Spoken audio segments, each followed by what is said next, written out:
Thunderbolt 7, return to base immediately. You are not authorized. She switched off the radio. Below her, 381 Navy SEALs were dying. 30 minutes of ammunition left. 800 enemy fighters closing in. Command had already started writing the death notices. Elena Hawkins pushed the throttles forward. She was 27 years old. They called her Ghost, the pilot, too emotional to fly combat. The pilot grounded for 18 months. The pilot nobody believed in. Now she was diving into a valley where every rule said don't go, where doctrine said let them die. 381 men, one pilot, zero authorization. She chose them anyway.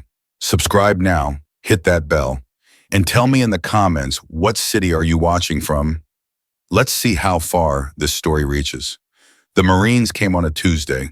Elena was 14, grass-stained soccer shorts, ponytail half undone.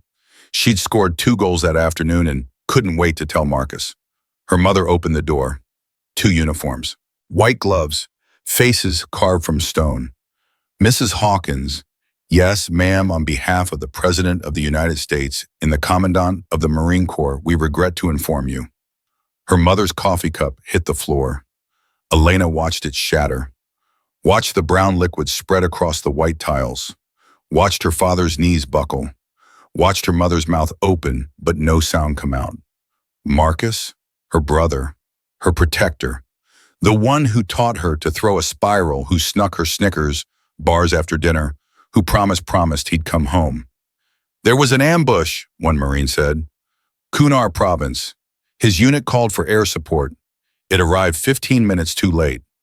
15 minutes. Elena did the math later. 15 minutes was 900 seconds. 900 seconds between her brother's last radio call and his last breath. She never forgot that number. The flag arrived 3 days later, 13 folds, each one precise, each one permanent. On behalf of a grateful nation, Elena took it from the Marine's hands. It was heavier than she expected. Or maybe that was just grief. She carried it to her room, set it on her desk, sat on her bed and stared at it until the sun went down. I'm going to fix this, she whispered. I don't know how yet, but I'm going to make sure no one else's brother dies waiting for help that comes too late. The flag didn't answer. She didn't expect it to. The Air Force Academy rejected her twice. First application waitlisted, then denied. Exceptional academics, but psychological profile suggests emotional volatility. Elena read that line 6 times. Emotional volatility. Her brother was dead. She wanted to prevent other deaths. Apparently that made her unstable. Second application denied outright. Candidate lacks demonstrated leadership in team environments. Translation, the boys don't want you.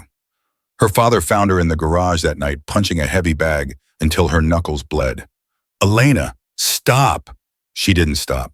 Elena. He grabbed her wrists. She fought him for a second, then collapsed against his chest. They won't let me in, Dad. They keep saying no. Then make them say yes.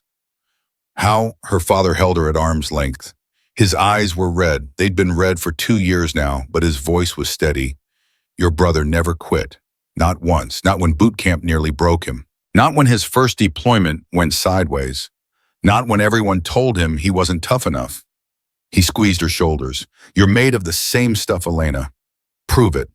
Third application. New essays. New recommendations. A senator's letter she'd earned by volunteering 400 hours at a veterans hospital. Accepted. The academy was a meat grinder. First week, 3 cadets washed out. Second week, 2 more. By month's end, a third of her class was gone. Elena stayed, not because she was stronger, not because she was smarter, because every time she wanted to quit, she looked at the small photo of Marcus she kept in her footlocker. I'm still here, she'd whisper. I'm still here. But staying wasn't the same as belonging. Hawkins, she turned. 4 male cadets blocked the hallway. Collins was the leader, thick-neck legacy admission. Father was a 2-star general.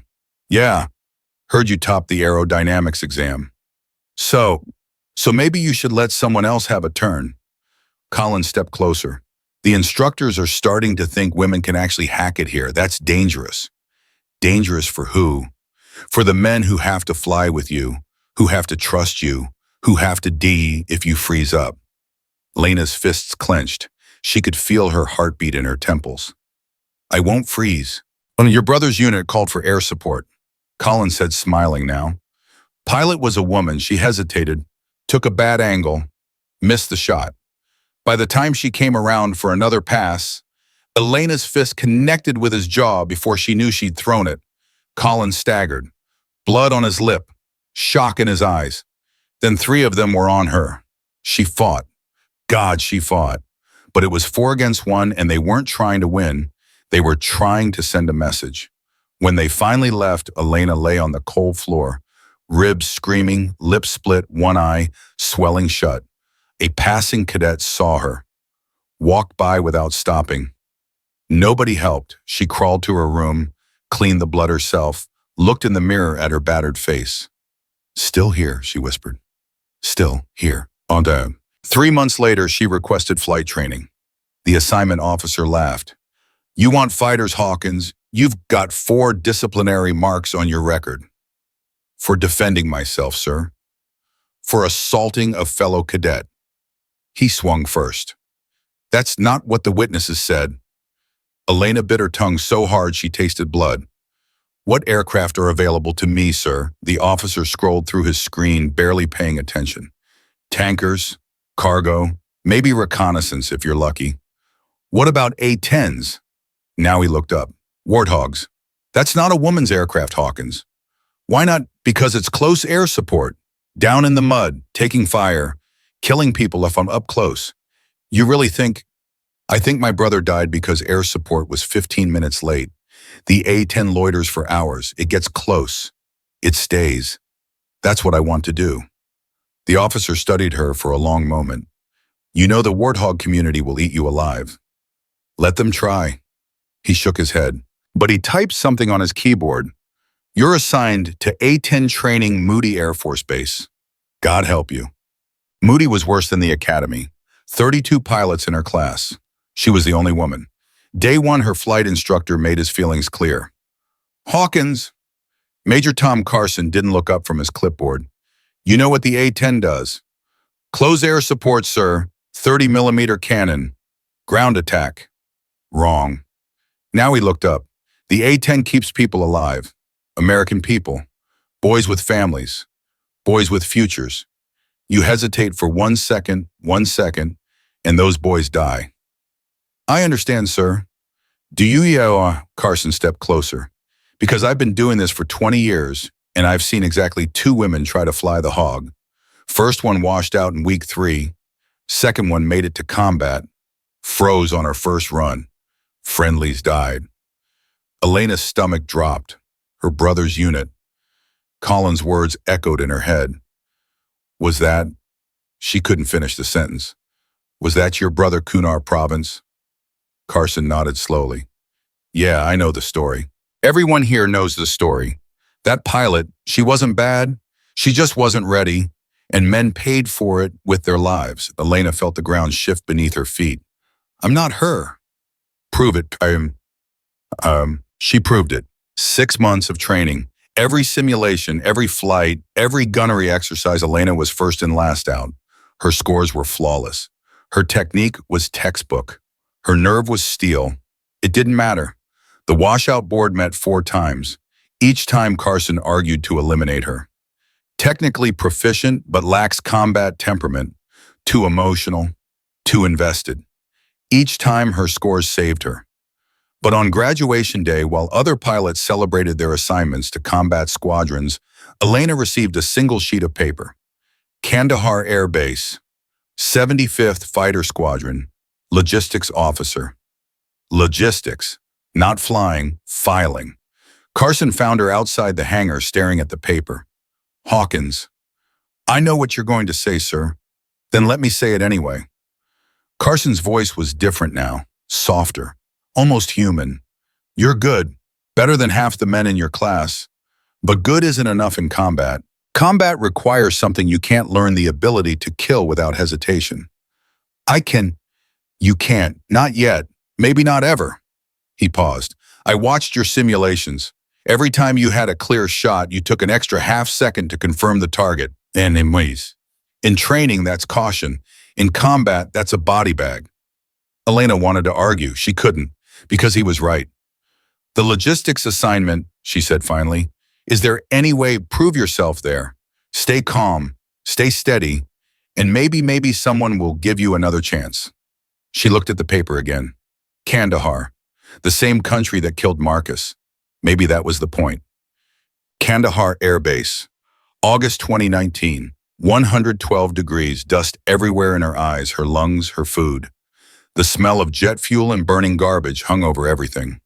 Major Richard Caldwell ran the 75th Fighter Squadron. Elena reported to his office on day one, standing at attention, transfer orders in hand. Caldwell didn't look at her. He was studying a photograph on his desk. A young man in a flight suit, handsome, smiling. Sir, Caldwell set the photo down face first. Hawkins, I read your file. Yes, sir. Top of your class, expert scores across the board. He finally met her eyes. Also lacks combat temperament, emotional volatility, not recommended for combat operations. That's quite a collection. Those assessments are inaccurate, sir. Are they? Caldwell stood. He was tall, 6'3", maybe 6'4", with gray at his temples and lines around his eyes that spoke of too many missions, too many losses. You know what I see when I read your file, Hawkins? No, sir. I see a pilot with something to prove, and pilots with something to prove get people killed. They take risks they shouldn't. They push when they should pull back.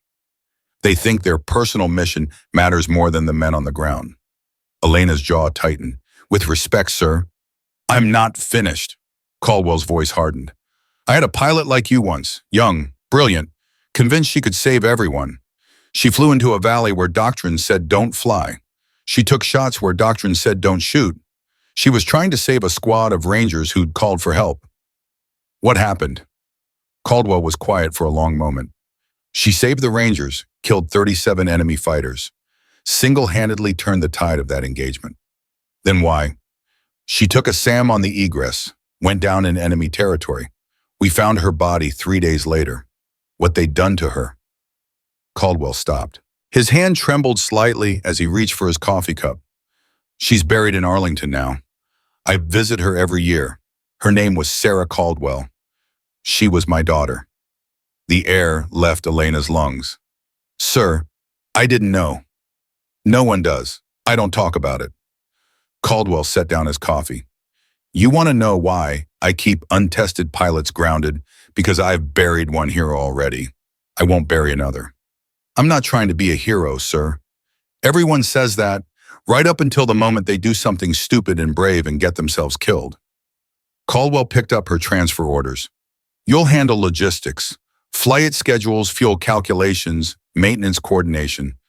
Prove you can follow orders, and maybe we'll talk about putting you in a cockpit. How long? As long as it takes, Elena wanted to argue, wanted to fight, but she saw the photograph on his desk face down but still there, and understood something she hadn't before. Caldwell wasn't her enemy. He was a father who'd lost his child.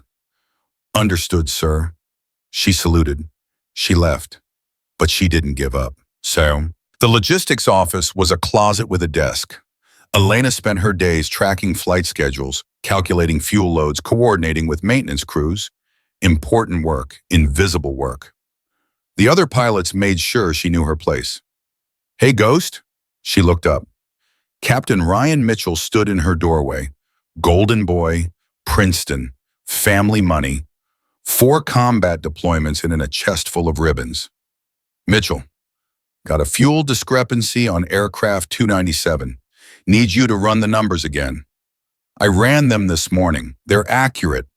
Then run them again. Mitchell smiled, the kind of smile that didn't reach his eyes. That's your job, right? Making sure the real pilots have what they need. Elena held his gaze. Papers on my desk. Help yourself. See, that's your problem.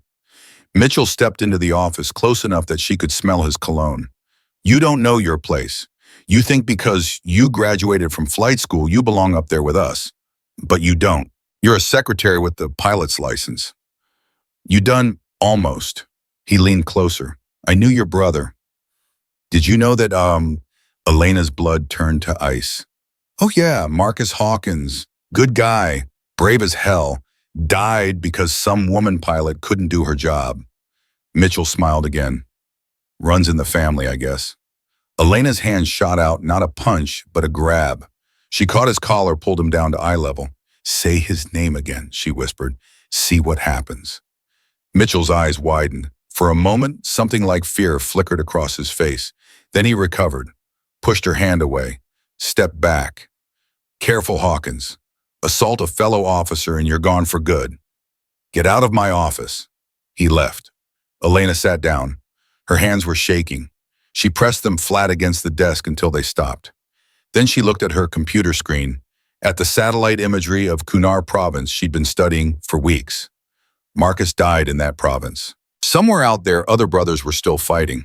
She pulled up the next image, studied the terrain, made notes. If she couldn't fly, she could still prepare.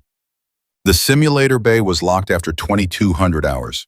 Elena had memorized the access code 6 weeks ago, watched the technician's fingers counted the beeps, wrote it down that night. Duro 724 enter. The door clicked open. She moved fast. Lights off. Cockpit powered up. Scenario loaded. The simulation was her own design. Friendly forces trapped in a valley, enemy on 3 ridgelines, SAM threats, danger, close engagements inside regulation minimums. Everything doctrine said was impossible. She flew it anyway. First attempt destroyed the SAMs but killed 2 friendlies with her own cannon fire. Collateral damage. Unacceptable. She reset. Tried again. Second attempt saved the friendlies but took a missile. Crashed on the egress. Dead pilot. Failed mission. Reset. Third attempt. Fourth. Fifth. Each time she learned something. Adjusted her angles. Refined her timing. Developed techniques that weren't in any manual. 23rd attempt. 0 friendly casualties. All SAMs destroyed, successful extraction.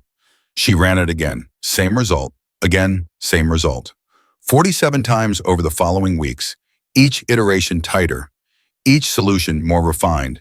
She wasn't practicing for a hypothetical. She was practicing for the moment everyone said would never come. Captain Hawkins. Elena spun around. Lieutenant Sarah Chen stood in the simulator bay doorway, tablet in hand. Aero 340 hours. Caught. Hey, Chen, I can't explain. You've been accessing this simulator without authorization for 7 weeks. Chen's voice was flat. 47 log sessions, all between 0200 and 0500, all featuring the same custom scenario. Elena's career flashed before her eyes. Court-martial, dishonorable discharge, everything she'd worked for gone. I also pulled your satellite imagery access logs. Chen stepped inside, closed the door behind her. Kunar province, specifically the Kumdesh Valley. 43 detailed reviews. Engagement zone annotations. SAM threat locations. Extraction corridors. It's not what it looks like. Really, Chen moved closer. Because it looks like a logistics officer who's been conducting unauthorized tactical analysis of a specific geographic area, then practicing engagement scenarios that match that terrain. Elena said nothing. There was nothing to say. Why Kamdesh? Chen asked. The question surprised her. Not why are you breaking rules, but why this specific valley? Elena hesitated, then decided to trust. Because something's wrong with the intelligence. Explain. Elena pulled up her imagery on the simulator's secondary screen. These movement patterns, this equipment positioning, everyone's calling it routine tribal activity, but look, 3 overlapping fields of fire, natural choke points here, here, and here.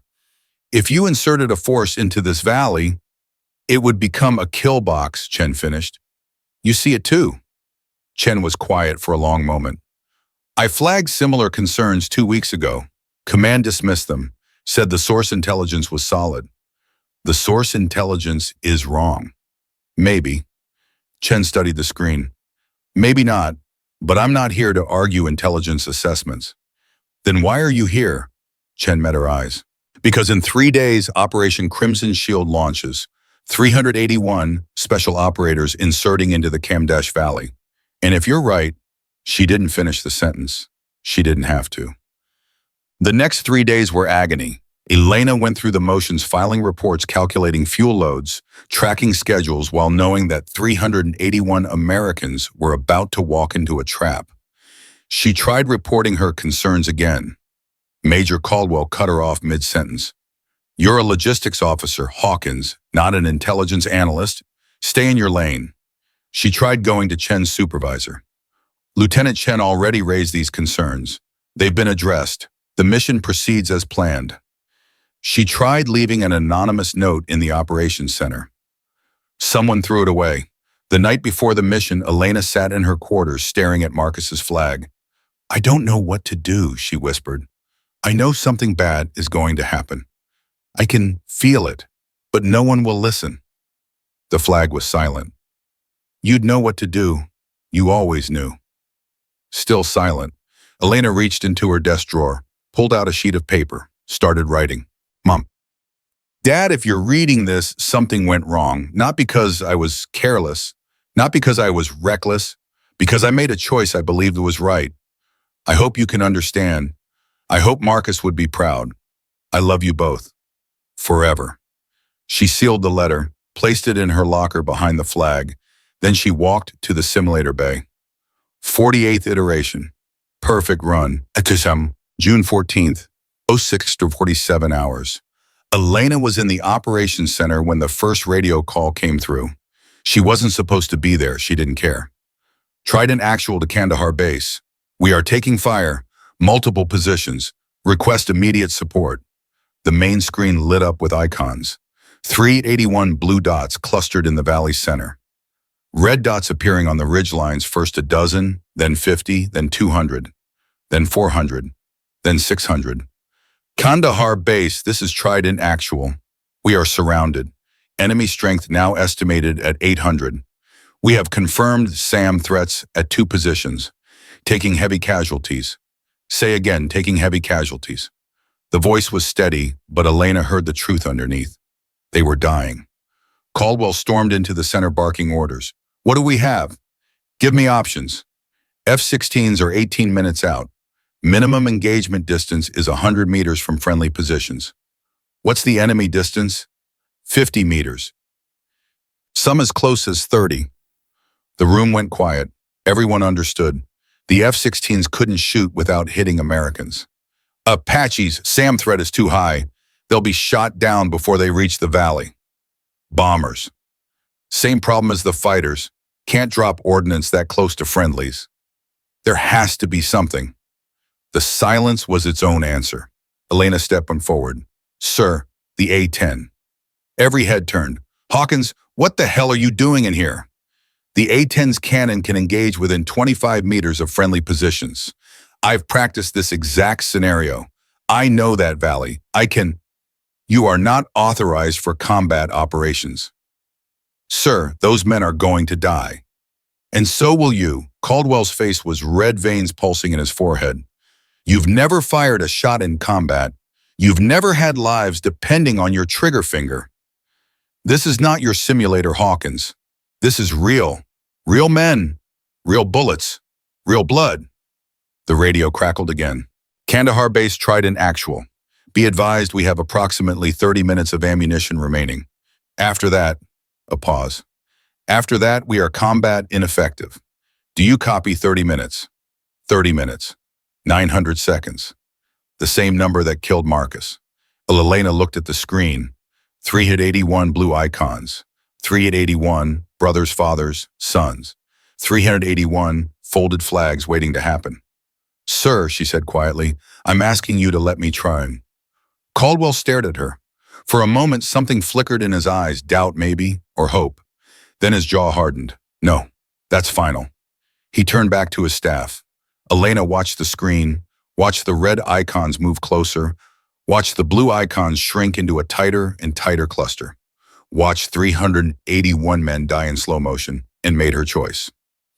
She walked out of the operations center, down the hallway, left turn, right turn, through the door marked Pilot Ready Room, empty, locker 17, flight suit, G-suit, harness, survival vest, helmet. Her hands moved without thought. Muscle memory, thousands of hours of preparation for a moment just like this. The letter was still in her locker. She pulled it out, added one line at the bottom, 381, Americans are dying while paperwork argues. I'm choosing them. She placed the letter on her bunk. Then she ran. The flight line was chaos crews, scrambling vehicles, moving radios, crackling with fragments of desperate transmissions. Nobody noticed one more pilot sprinting toward the aircraft. Aircraft 297 sat at the end of the row, fully loaded. Staff Sergeant Davis was doing a pre-flight check. He looked up as Elena approached. Captain Hawkins, you're not on the flight schedule. Change of plans. I didn't receive any notification. Sergeant, Elena stopped in front of him. There are 381 Americans trapped in a valley with 30 minutes of ammunition. Every other aircraft is too far away or too restricted to help. The A-10 is the only thing that can save them. I'm taking this aircraft. Right now. Davis stared at her. You're not authorized. No. They'll court-martial you? Probably. You could die. I know. Davis looked at her for a long moment. 23 years in the Air Force, 3 combat deployments, 2 Bronze Stars. He'd seen heroes and he'd seen fools. He'd never seen anyone quite like this. Aircraft is fully fueled, he said finally. Full cannon drum, 4 Mavericks, rocket pods, chaff and flares are topped off. Thank you. Captain. He grabbed her arm as she passed. My son's a SEAL. Team 5. Elena's heart stopped. He's down there? I don't know. Davis's voice cracked. I don't know if he's in that valley. But if he is, I'll bring them home. All of them. All of them. She climbed the ladder, dropped into the cockpit. The familiar smell wrapped around her, hydraulic fluid, hot metal, the ghost of 1,000 missions. Pre-flight check. Faster than regulations. Slower than she wanted. Oil pressure green, hydraulics green, avionics green, weapons armed. She keyed the radio, not the tower, the emergency guard frequency. Any station, any station. This is Thunderbolt 7, departing Kandahar Air Base, inbound Kamdesh Valley. 381 Americans are dying. I am breaking rules to save them. She paused. Wheels up in 60 seconds. The tower exploded with transmissions, demands for identification, orders to stand down, threats of court-martial. She turned off the command frequency. The runway stretched ahead, heat shimmer rising from the concrete, mountains beyond ancient and indifferent. Marcus's voice in her head, you're made of the same stuff, Elena. Prove it. She pushed the throttles forward. The engines roared, EMR, and Captain Elena Hawkins, the pilot they called Ghost the pilot, they said was too emotional, too untested, too invisible to matter, lifted into the sky, heading toward 381 men, heading toward a valley of death, heading toward the moment that would change everything. The A-10 climbed through 12,000 feet, and Elena pushed the nose down, trading altitude for speed. 12 minutes to the valley. 720 seconds. Behind her, Kandahar Air Base was already scrambling. She could imagine Caldwell's face, the rage, the disbelief, the fear. She could imagine the calls going up the chain of command. Unauthorized launch, rogue pilot, court-martial in progress. None of it mattered. Only the clock mattered. Only the 381 blue icons on a screen she could no longer see. She keyed the ground frequency. Trident actual, this is Thunderbolt 7. Inbound your position. 12 minutes out. How copy? Static. Then a voice strained, breathless, punctuated by gunfire. Thunderbolt 7, this is Trident actual. We copy. Be advised, we are in heavy contact. Enemy strength 800 plus. We have SAM threats at 2 positions, southern and northern ridgelines. What's your ordnance? Full cannon 4 Mavericks rockets in a bad attitude. What's your ammo status? A pause, more gunfire, someone screaming in the background. 22 minutes, maybe less. Elena did the math. She'd be overhead in 12. That gave her 10 minutes to break the siege before the SEALs went silent forever. Copy Trident actual. Mark your position with IR strobes. I'll work from the outside in. Thunderbolt 7, be advised, danger close. Enemy positions within 50 meters of friendly lines. Some as close as 30. Understood. Thunderbolt 7. The voice hesitated. You know what you're flying into? Yeah, I know. Then Godspeed, Thunderbolt. We'll be waiting. Elena pushed the throttles to military power. The engine screamed, the airframe shook. 10 minutes now, 600 seconds. She started talking herself through the approach. Southern Sam first. Maverick from terrain mask. Pop up, lock, pickle brake, left. Northern Sam will try to track. Use the ridge for cover. Circle back. Second now Maverick. Then cannon work. East Ridge first, that's where the heaviest fire is coming from. Short bursts, 2 seconds max. Walk the rounds uphill. Keep the friendlies in peripheral. Trust the training. Trust the training. She repeated it like a prayer because that's what it was. The Hindu Kush rose around her, ancient and indifferent. Peaks like teeth, valleys like throats. Somewhere ahead, 381 Americans were bleeding. 8 minutes, 480 seconds. The radio crackled again. Different frequency, command net. Thunderbolt 7, this is Kandahar base. You are ordered to return immediately. Acknowledge. She recognized the voice. Colonel Morrison, the wing commander. 2 stars. Very angry. Thunderbolt 7, acknowledge immediately. You are in violation of direct orders. Return to base or face court-martial. Elena's finger hovered over the transmit button. She thought about Marcus, about the 15 minutes that killed him, about 381 families who didn't know yet that their world was about to end. She switched off the command net. 6 minutes, 360 seconds. Trident actual Thunderbolt 7, 6 minutes out. Give me a sit rep. Thunderbolt 7 situation critical. We've lost 9 men, 16 wounded. Enemy is massing for a final push on 3 sides. They know we're almost out of ammo. 9 dead. Already 9 dead. Elena's grip tightened on the stick. Copy Trident. I'm coming. Hold on. We're holding Thunderbolt. We're holding. 4 minutes, 240 seconds. The valley opened below her like a wound in the earth. She could see it now exactly as she'd studied in satellite images, exactly as she'd flown in 48 simulations. 3 ridgelines converging on a natural bowl, muzzle flashes sparking from every crest, smoke rising from the center where the SEALs were making their stand. And there on the southern ridge, the distinctive shape of a SAM launcher. Tally target, she said to no one. Southern SAM, engaging. She dropped the A-10 behind a ridge masking her approach. The SAM's radar swept overhead, searching for heat signatures it couldn't find. Elena counted to 3, then she pulled back on the stick, popped above the ridgeline, and acquired the target in her Maverick seeker. Lock tone. Rifle 1. The missile leaped off the rail, trailing white smoke. 2 seconds later, the SAM position erupted in a ball of fire and shrapnel. Splash 1, SAM, she called. Trident, actual southern threat is down. Working the northern site now. Copy, Thunderbolt copy. We see the impact. Keep it coming. But the northern SAM crew had seen her launch.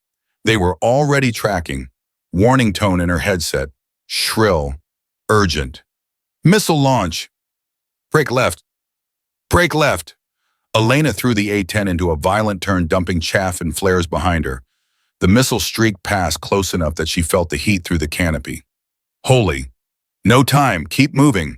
She dove behind another ridge, using the terrain to break the radar lock. The SAM crew would be repositioning, trying to reacquire. She had maybe 30 seconds. She circled north, staying low, threading between peaks that scraped her wingtips. Come on. Come on. Where are you? There, northern ridge. The launcher was rotating, searching for her. Elena didn't hesitate. She popped up, acquired, and fired.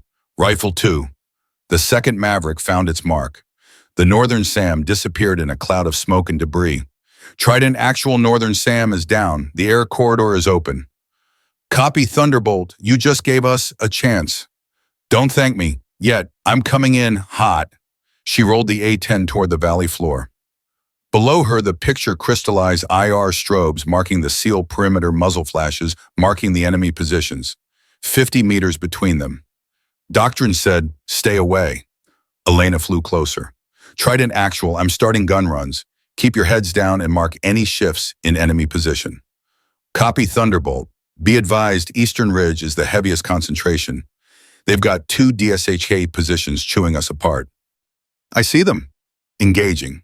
She lined up the first run reticle, settling on the Eastern Ridge.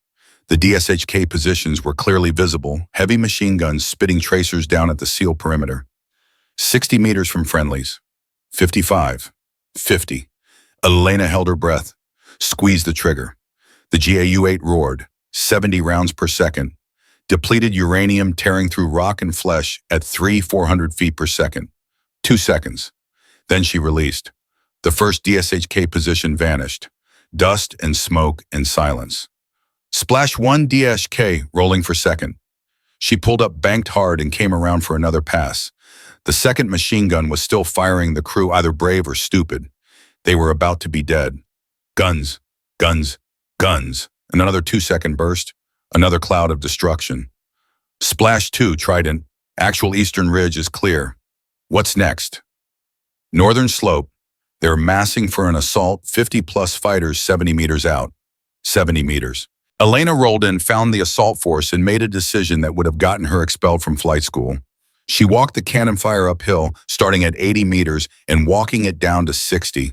The attacking force dissolved. Men who'd been charging a moment ago were now scattered dead or fleeing. Northern assault broken. Give me another target. Western Ridge RPG teams, they're hitting our wounded. Elena snapped the A-10 around, found the RPG teams, and erased them with a 1-second burst. Western Ridge clear. Thunderbolt 7, you are. The ground commander's voice cracked. You are unbelievable. Where the hell did you come from? Kandahar, long story, keep marking targets. She was running on instinct now. 48 simulations had burned the patterns into her muscle memory. See threat, acquire, fire, move, repeat. But this wasn't a simulation. Every target was a human being. Every burst meant death. She pushed the thought away. Later. Process it later.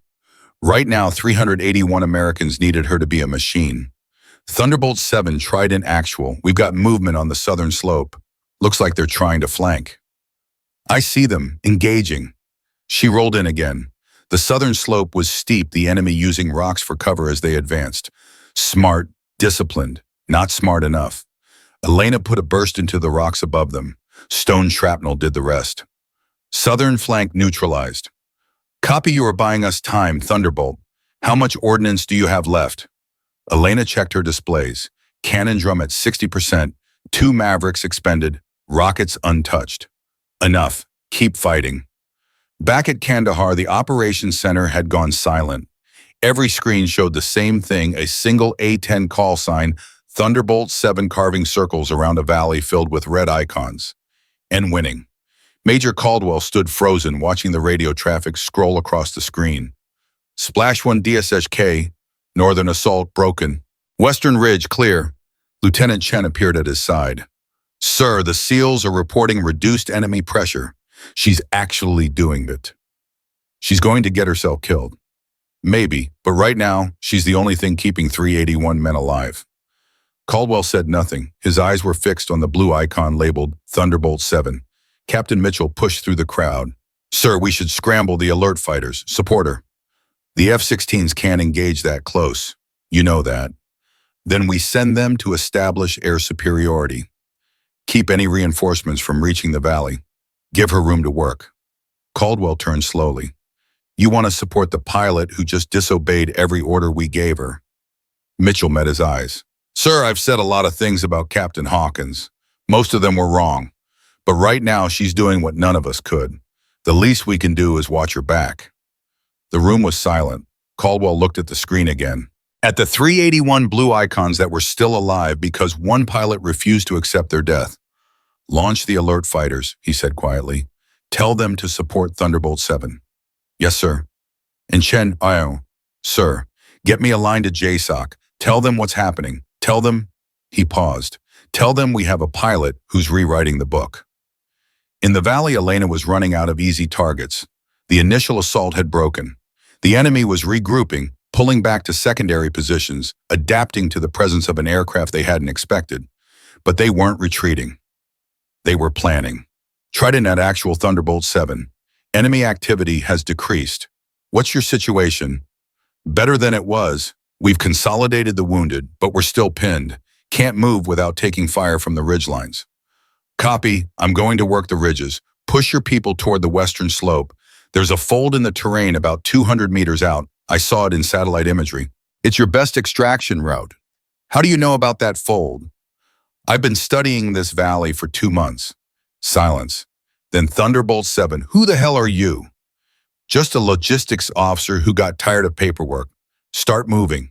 I'll cover you. She began systematic passes along the ridge lines, suppressing any position that showed signs of life. The cannon was down to 45% now. She had to be more selective, but the enemy was adapting faster than she expected. On her fourth pass over the eastern ridge, she saw something that made her blood run cold. A man-pad team, shoulder-fired missile, already tracking. Missile launch, missile launch. Elena threw the A-10 into a diving turn, punching flares as she went. The missile streaked past close enough to rattle her teeth. Trident actual, I have man-pad threats. Eastern ridge. Mark the position if you can. We don't have visual, too much smoke. Copy, I'll find them. She circled wide, staying low, using terrain to mask her approach. The man-pad team would be repositioning, trying to get another shot. There. Movement behind a rock outcropping. The distinctive shape of a launcher being raised. Elena didn't have time for finesse. She rolled in, lined up the shot, and squeezed. The burst went long. Dust kicked up 10 meters behind the target. Damn it! She pulled up, came around again. The launcher was tracking her now. She had maybe 3 seconds. 2 seconds. 1. She fired. This time the burst was perfect. The man-pad team disappeared. Splash man-pad, Trident actual resume movement. I'll keep working the ridges. Copy Thunderbolt. We're moving. The next 20 minutes were a blur of gun runs and narrow escapes. Elena lost count of how many passes she made. Lost count of how many targets she destroyed. Lost count of how many times a missile or an RPG came close enough to make her heart stop. She was flying on instinct now, her conscious mind stepping back, while her training took over. And slowly, incrementally, the situation began to shift. The enemy fire slackened. The assault team stopped massing. The ridgeline positions went quiet one by one. Trident actual Thunderbolt 7 sit rep. We're at the fold, starting to move through. Light resistance on the far side. I'll clear it.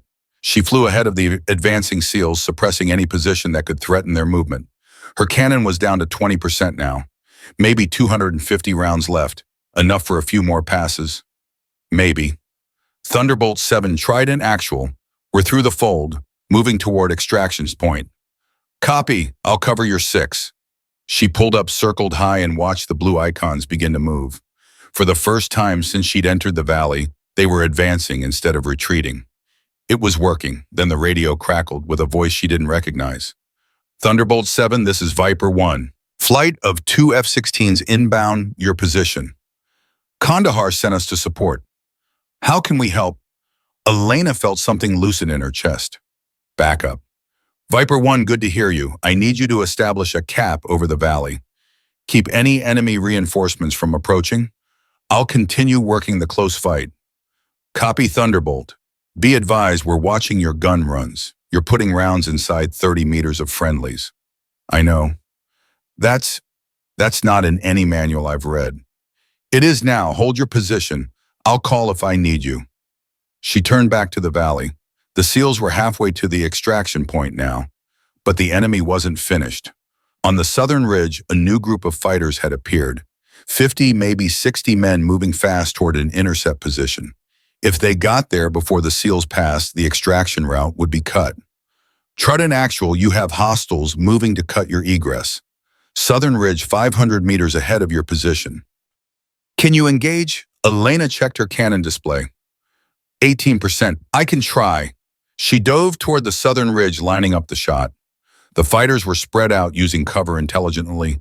She'd have to make multiple passes. First pass, 2-second burst, 8 men down, the rest scattered into cover. Second pass, 1-second burst, 4 more down, cannon at 12%. Third pass. The remaining fighters opened up with everything they had. Racers streaked past her canopy. Something thunked against the fuselage. She squeezed the trigger. Click. The gun was empty. Thunderbolt 7, I'm Winchester on cannon, switching to rockets. She had 2 pods of unguided rockets left. Less accurate than the gun, but still lethal. She rolled in, lined up the shot, and pickled a full pod. The rocket streaked toward the ridgeline, impacting in a line of explosions that swept across the enemy position. Rockets away. How's that look? Trident? Southern threat is down, path is clear. We're moving. Copy. I'll cover your approach to the LZ. She switched to her last rocket pod. One more salvo, then she'd be down to harsh language and good intentions. But maybe that would be enough. Kandahar-based Thunderbolt 7. SEALs are approaching extraction point. Request helicopter support. A new voice came on. Colonel Morrison, the wing commander. His tone was different now. Controlled, but not hostile. Thunderbolt 7 rescue helicopters are inbound. ETA 8 minutes. Can you hold the LZ? I'll hold it. Thunderbolt 7. Morrison paused. Good work up there. We'll discuss the rest later. Copy, sir. Looking forward to it. She circled toward the extraction point, scanning for threats. The valley had gone quiet, the enemy finally broken, finally realizing they couldn't win this fight. But Elena knew better than to trust the silence. Somewhere out there, someone was planning something. She just had to figure out what before it was too late. Trident Actual Thunderbolt 7. I have eyes on the LZ. It's clear for now. Get your people moving. Copy Thunderbolt. First element is 2 minutes out. 2 minutes, 120 seconds. Elena flew lazy circles over the extraction point, her eyes scanning every shadow, every rock, every fold in the terrain. Nothing. Maybe it was really over. Then she saw it. Movement on the eastern ridge. Not fighters? Something worse. A second manpad team, hidden in a position she'd missed, already tracking the incoming helicopters. All stations manpad threat eastern ridge. Helicopters abort approach. I say again, abort. Too late. The missile was already in the air. Elena did the only thing she could. She turned toward the missile and punched her flares. The manpad seeker, confused by the sudden barrage of heat signatures, wavered, broke lock on the helicopter, acquired a new target. Elena. She saw it coming. A white streak against the blue sky. Getting bigger. Getting closer. She threw the A-10 into the hardest turn of her life. The missile passed so close she could see the fins rotating. Then it was gone, streaking off toward the mountains, its seeker overwhelmed and confused.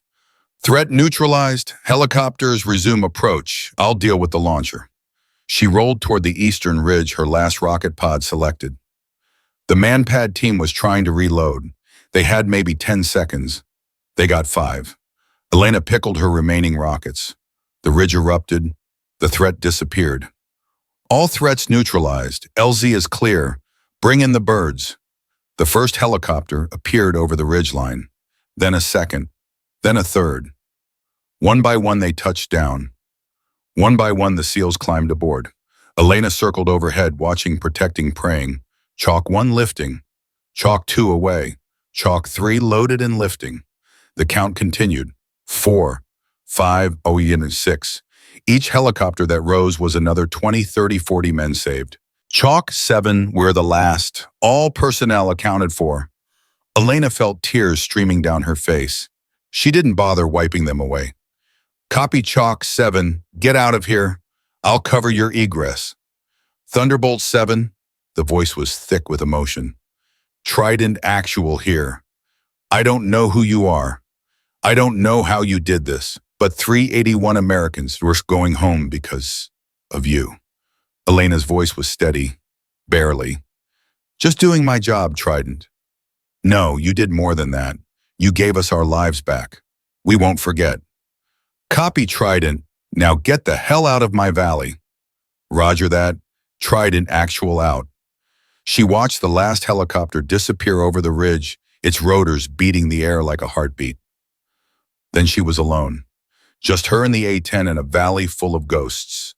She took a deep breath, checked her fuel, checked her position. Time to go home. Kandahar-based Thunderbolt 7. All personnel extracted. 381 souls. I'm RTB. Colonel Morrison's voice came back, and for the first time she heard something like respect. Copy Thunderbolt 7. You're cleared direct. The base commander wants to see you when you land. I'm sure he does, sir. Thunderbolt 7. Well done. Thank you, sir. She turned the A-10 toward home, leaving the valley behind. But she knew even then that the hardest part wasn't over. She'd broken every rule to save those men. Now she'd have to answer for it. The runway appeared through the haze. Elena brought the A-10 down, smooth taxied to the designated spot, and shut down the engines. For a long moment, she just sat there, hands on the controls, eyes closed, heart pounding. She'd done it. 381 Americans were alive because she'd refused to accept their death.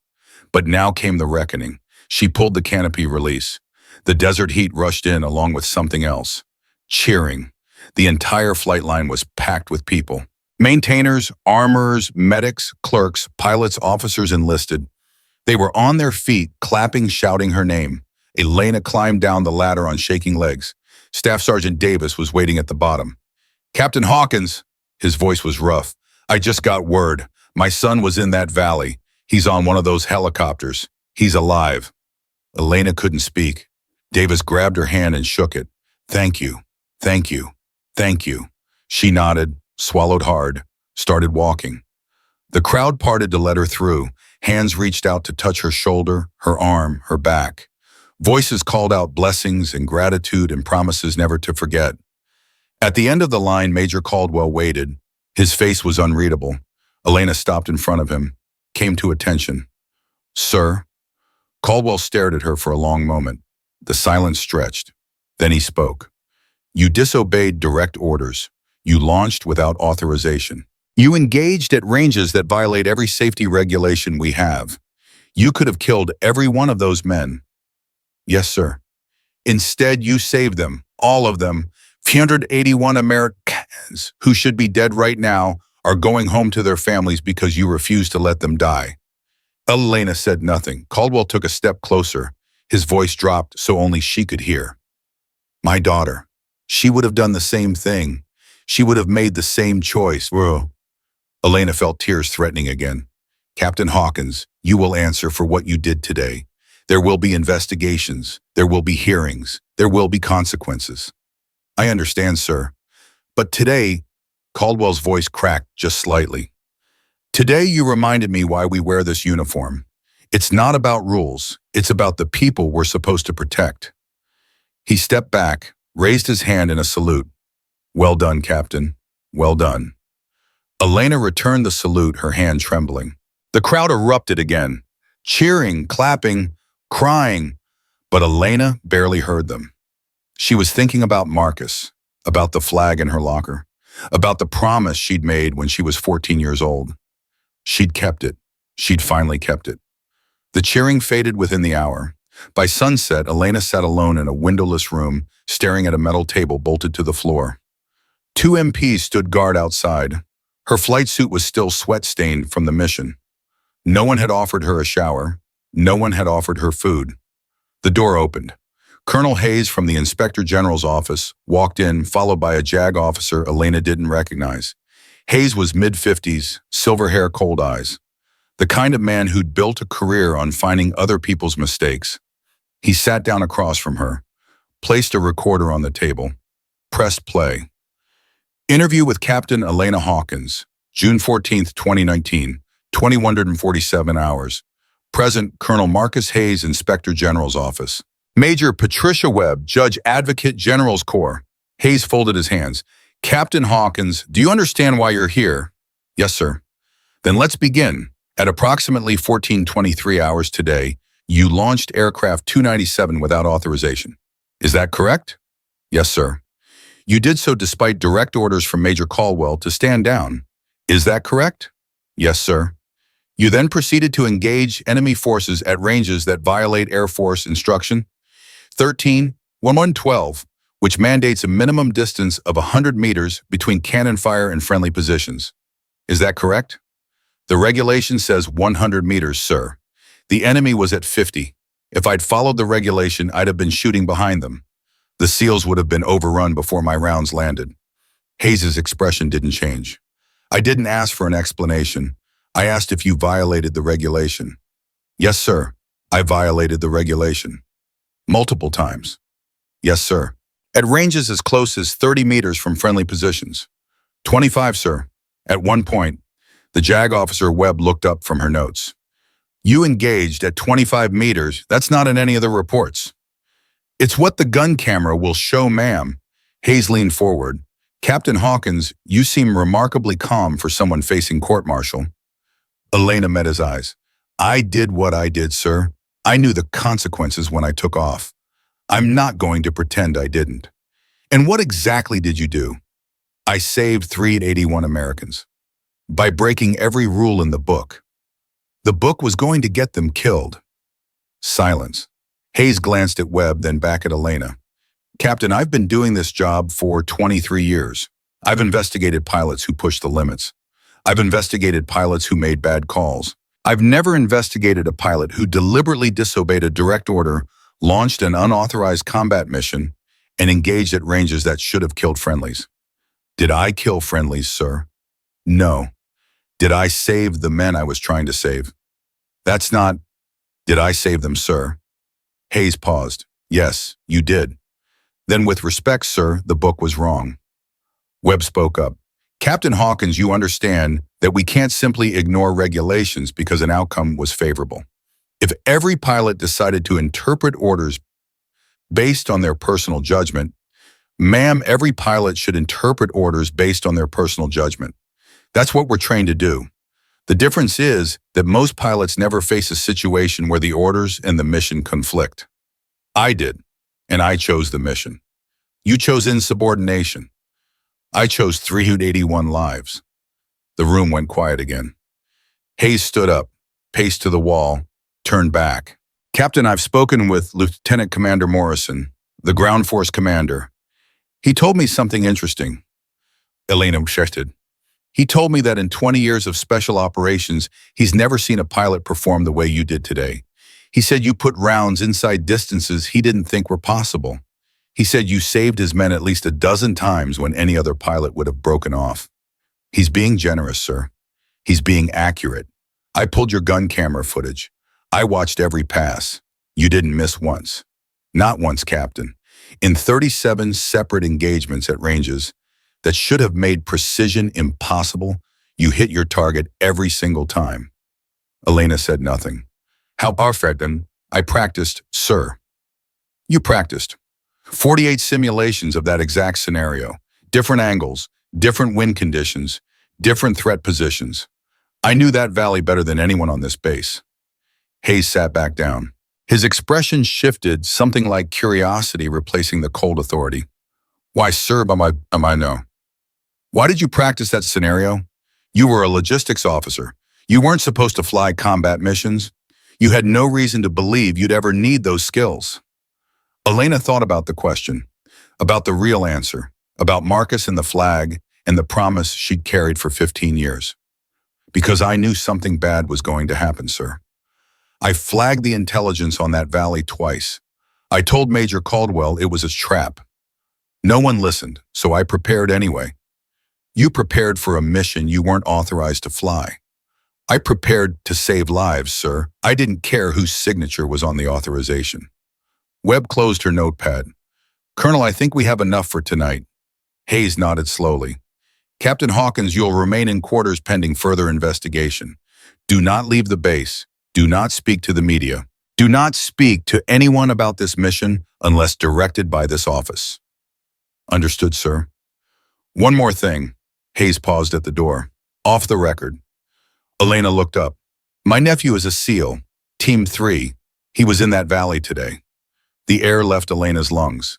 He called me an hour ago. Hayes continued. First thing he said was, Uncle Marcus, I met an angel today. She has a really ugly airplane. Elena felt her eyes burning. I'm still going to do my job, Captain. I'm still going to investigate. But I thought you should know. He opened the door.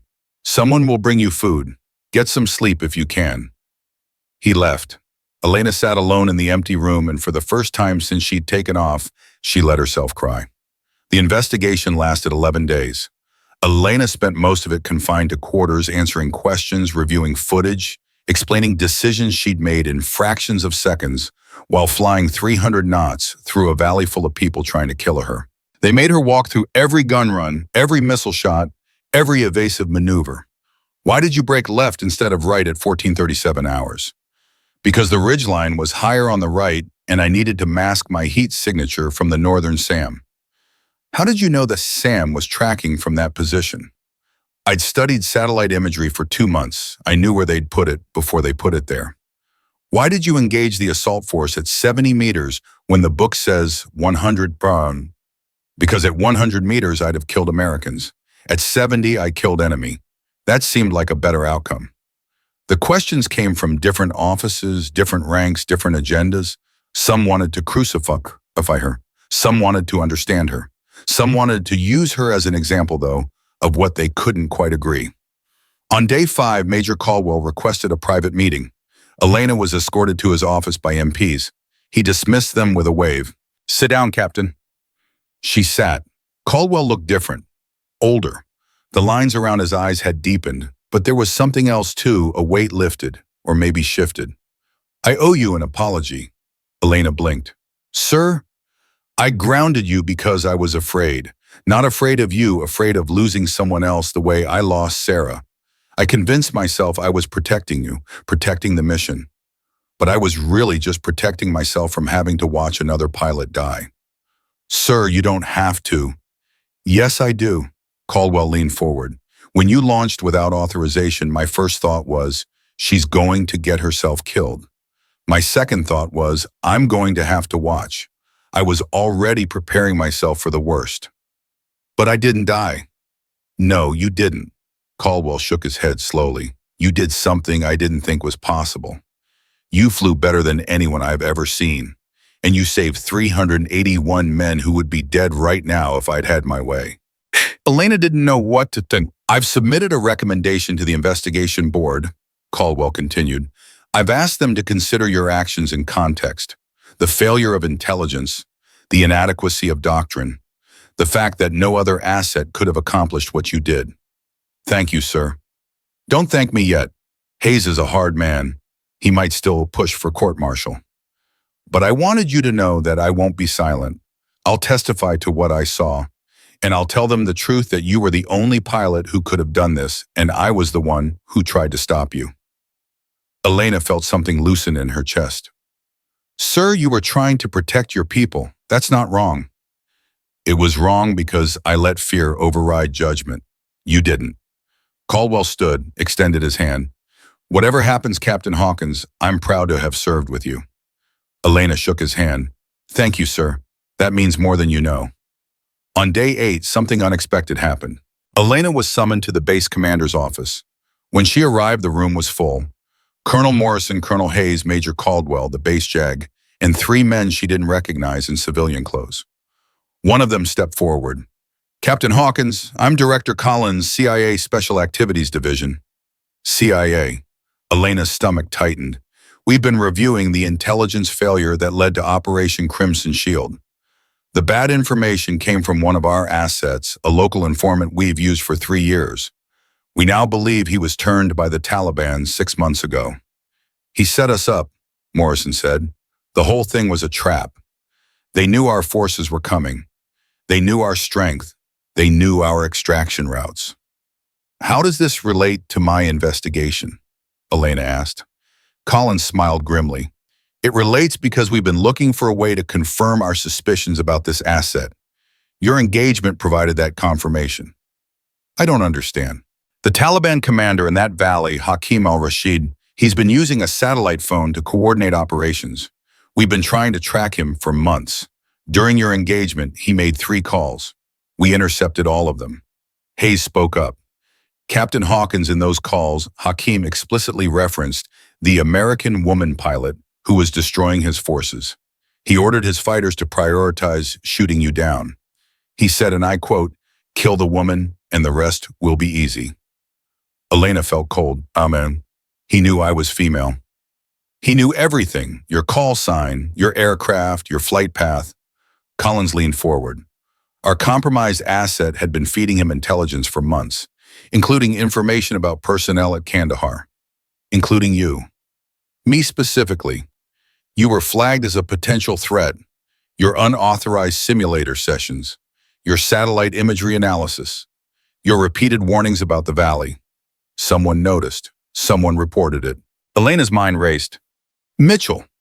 Captain Mitchell has been cooperative with our investigation. He's not a suspect." Collins paused. We believe the leak came from a local national employed in the intelligence section. He's been detained. So the trap was designed with you in mind, Captain. Hakim knew that if anyone figured out the valley was a kill box, it would be you. He also knew that you'd been grounded. He assumed you'd be neutralized, that your warnings would be ignored, and you'd never fly. He was almost right, but he was wrong about one thing. Colin smiled. He underestimated what you'd do when 381 lives were on the line. The room was silent. Hayes cleared his throat. Captain Hawkins, based on this new intelligence, the investigation board has reconsidered its preliminary findings. Elena held her breath. The original recommendation was general court-martial on charges of disobeying a direct order, unauthorized launch of military aircraft, and reckless endangerment of friendly forces. Her heart pounded. The revised recommendation is as follows: formal letter of reprimand for unauthorized launch. No further charges. Elena blinked. Sir, the board concluded that your actions, while technically insubordinate, were tactically sound, operationally necessary, and directly responsible for saving 381 American lives. Furthermore, the intelligence failure that necessitated those actions was not of your making. You identified the threat. You prepared for it. And when no one else could act, you did. What about the regulations, the engagement distances? Hayes almost smiled. The board has recommended a full review of Air Force Instruction 13112 with specific attention to close air support doctrine in complex terrain. Your gun camera footage is being used as the primary training reference. Elena didn't know whether to laugh or cry. Captain Hawkins, Morrison said, the SEALs have submitted a recommendation for the Silver Star. That's being processed separately, but I wanted you to know. Sir, it's not about what you need, it's about what you earned. Morrison stood. 81 men are going home to their families because of you. That deserves recognition. Elena thought about Marcus, about the families who'd never got their sons back, about the 15 years she'd spent trying to make sure no one else felt that pain. Thank you, sir. All of you. Colin stepped forward one more time. Captain, before we adjourn, we have one additional piece of business. Sir, the Taliban commander Hakim al-Rashid, he escaped the valley. He's currently believed to be hiding in Pakistan. We're assembling a joint task force to track him down. I hope you find him. We intend to. And when we do, we'd like you to be part of the operation. Elena stared at him. Me? You know his tactics. You've seen how he deploys forces. You broke his ambush. There's no one better qualified to help us plan the strike. Sir, I'm an A-10 pilot. I'm not special operations. You're whatever we need you to be, Captain. Collins handed her a card. Think about it. The offer stands. He left. The others filed out behind him, leaving Elena alone with Hayes. Colonel, Hayes paused at the door. Yes, Captain. Your nephew, is he okay? Hayes smiled, the first real smile she'd seen from him. 3 cracked ribs, some shrapnel in his shoulder. He'll be fine. He's already asking when he can go back. Sounds like a SEAL. Sounds like someone who learned that the fight isn't over until everyone comes home. Hayes nodded. You taught him that, Captain. You taught all of us. He left. Elena sat alone in the empty office, staring at the card in her hand. The next week was a blur. The letter of reprimand was processed. Elena signed it without protest. One piece of paper couldn't erase what she'd done. Nothing could. The Silver Star recommendation moved forward. So did something she hadn't expected, a nomination for the Air Force Cross, the service's second highest valor award. She tried to refuse it. Caldwell wouldn't let her. You don't get to decide what honors you deserve, Captain. That's for the people who watched you save 381 lives to decide. Sir, I was just doing my job. No, you were doing more than your job. You were doing what no one else could. That's not modesty to deny it's lying. The awards ceremony was held 3 weeks later. Elena stood at attention in her dress blues, while a general she'd never met pinned the Air Force Cross to her chest. The citation was read aloud, words like extraordinary heroism and complete disregard for personal safety, and directly responsible for saving 381 American lives. She barely heard any of it. She was thinking about Marcus, about the flag that still sat in her quarters, about the promise she'd finally kept. After the ceremony, the families came.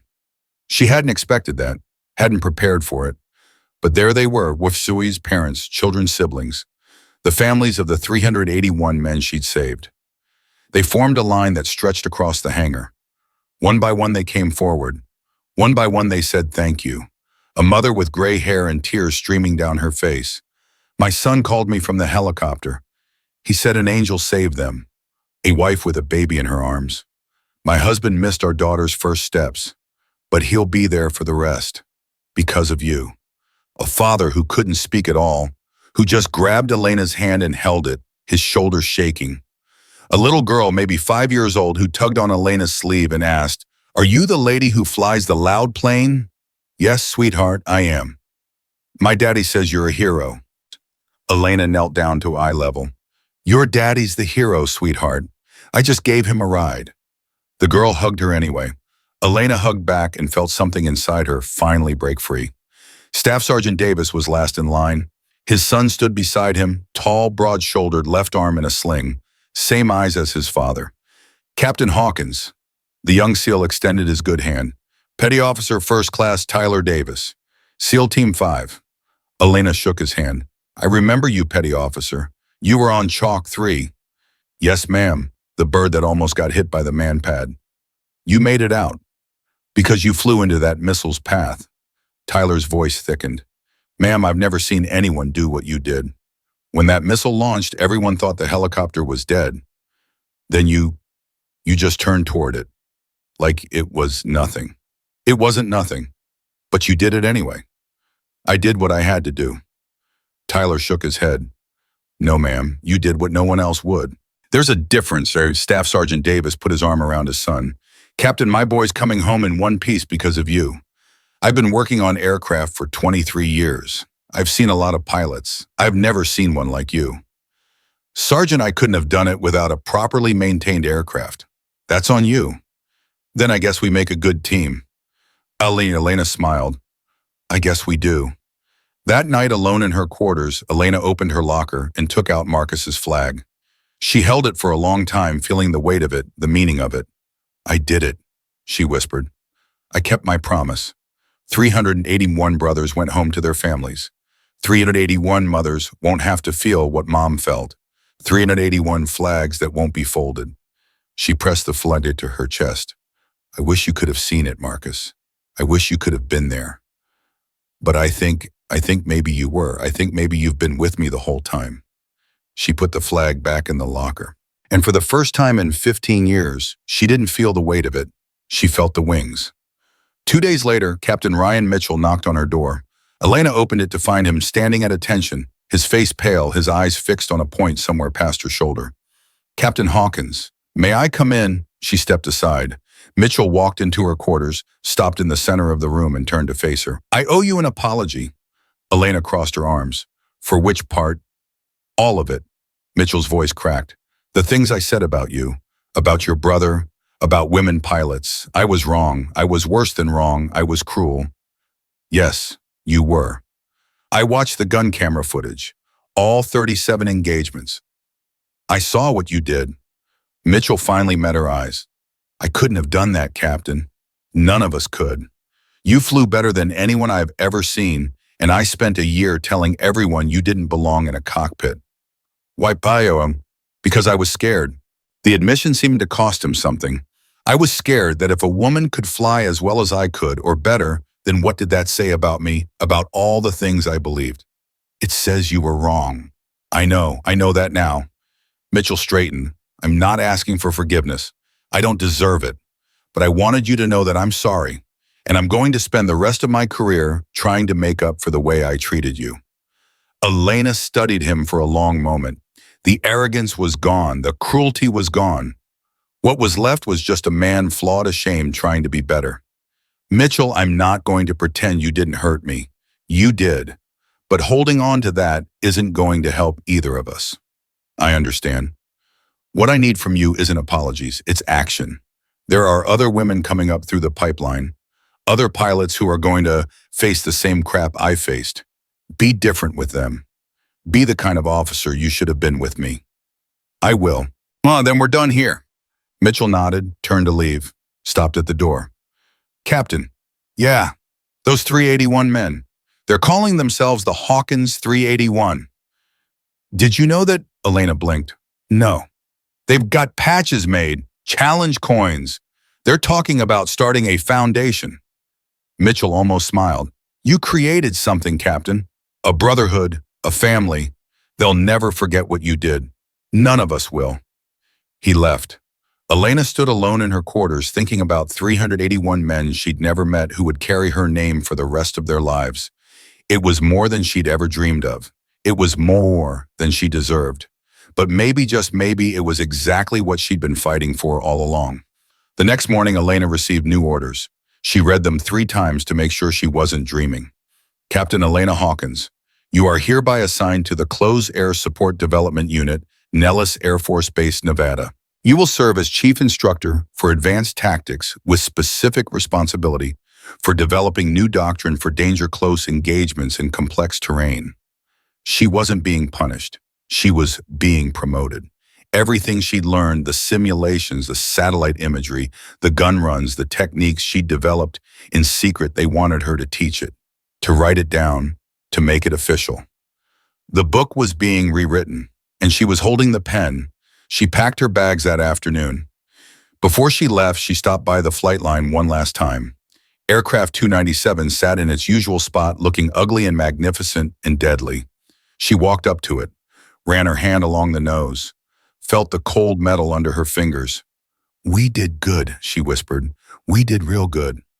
She patted the aircraft once, then turned and walked away. Behind her, Staff Sergeant Davis watched from the maintenance bay. He didn't say anything, didn't need to. Some things spoke for themselves. Elena climbed into the transport that would take her to her new assignment. Through the window, she watched Kandahar Air Base shrink into the distance, the place where she'd been invisible, where she'd been doubted, where she'd finally become the pilot she was always meant to be. She thought about the road ahead, new challenges, new students, new chances to save lives. She thought about Marcus, and she smiled. The story wasn't over. It was just beginning. Nellis Air Force Base was nothing like Kandahar. No dust storms, no rocket attacks, no desperate radio calls in the middle of the night.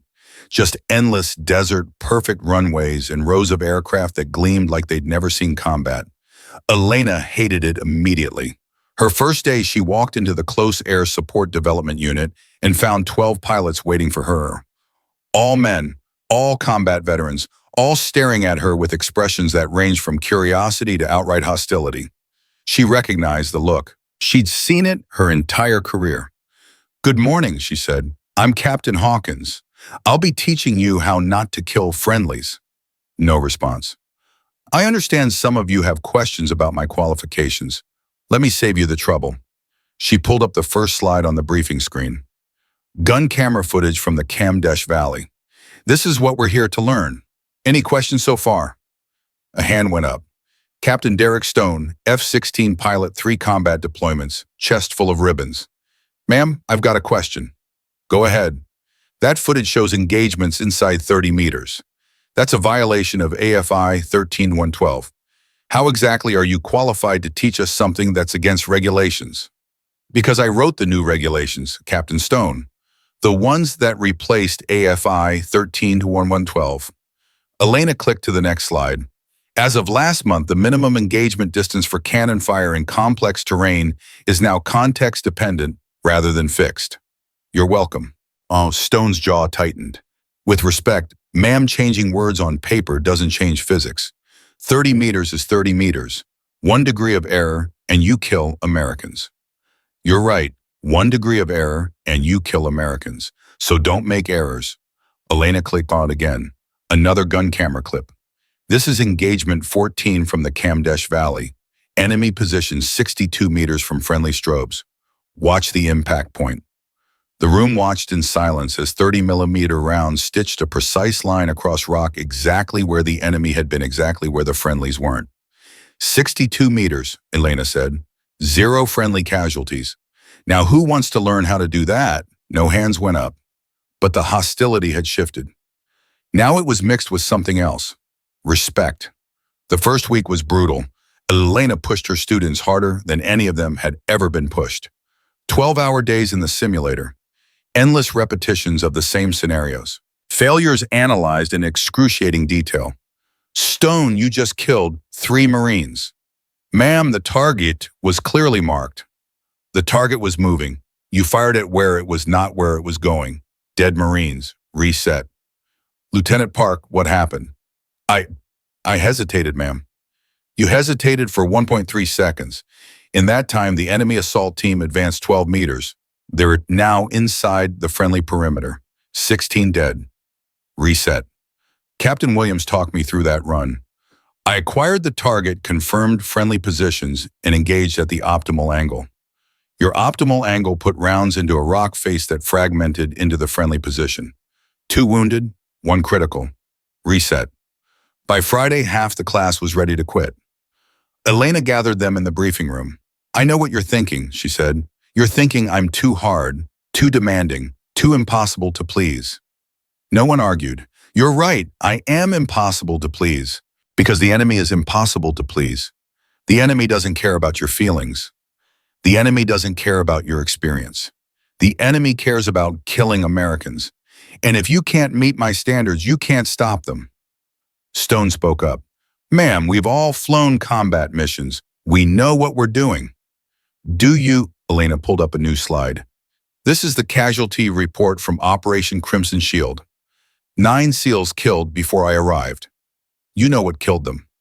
Silence. Air support that couldn't engage close enough. Pilots who followed the regulations. Pilots who did everything by the book. She paused. The book killed 9 Americans that day. I threw out the book and saved 380 from them. Which pilot do you want to be?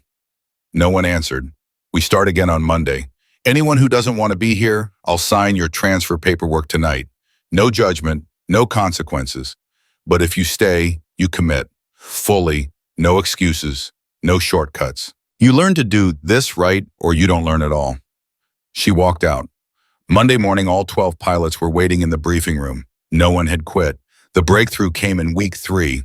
Stone had been struggling with the same scenario for 2 days. Friendly forces pinned in a narrow canyon, enemy on both walls, engagement distances under 40 meters. I can't do it, he said finally. Every angle puts rounds too close to friendlies. It's impossible. It's not impossible. I did it. You're different at... How? Stone hesitated. I don't know. You just see things differently. Elena sat down across from him. Tell me what you see when you look at that canyon.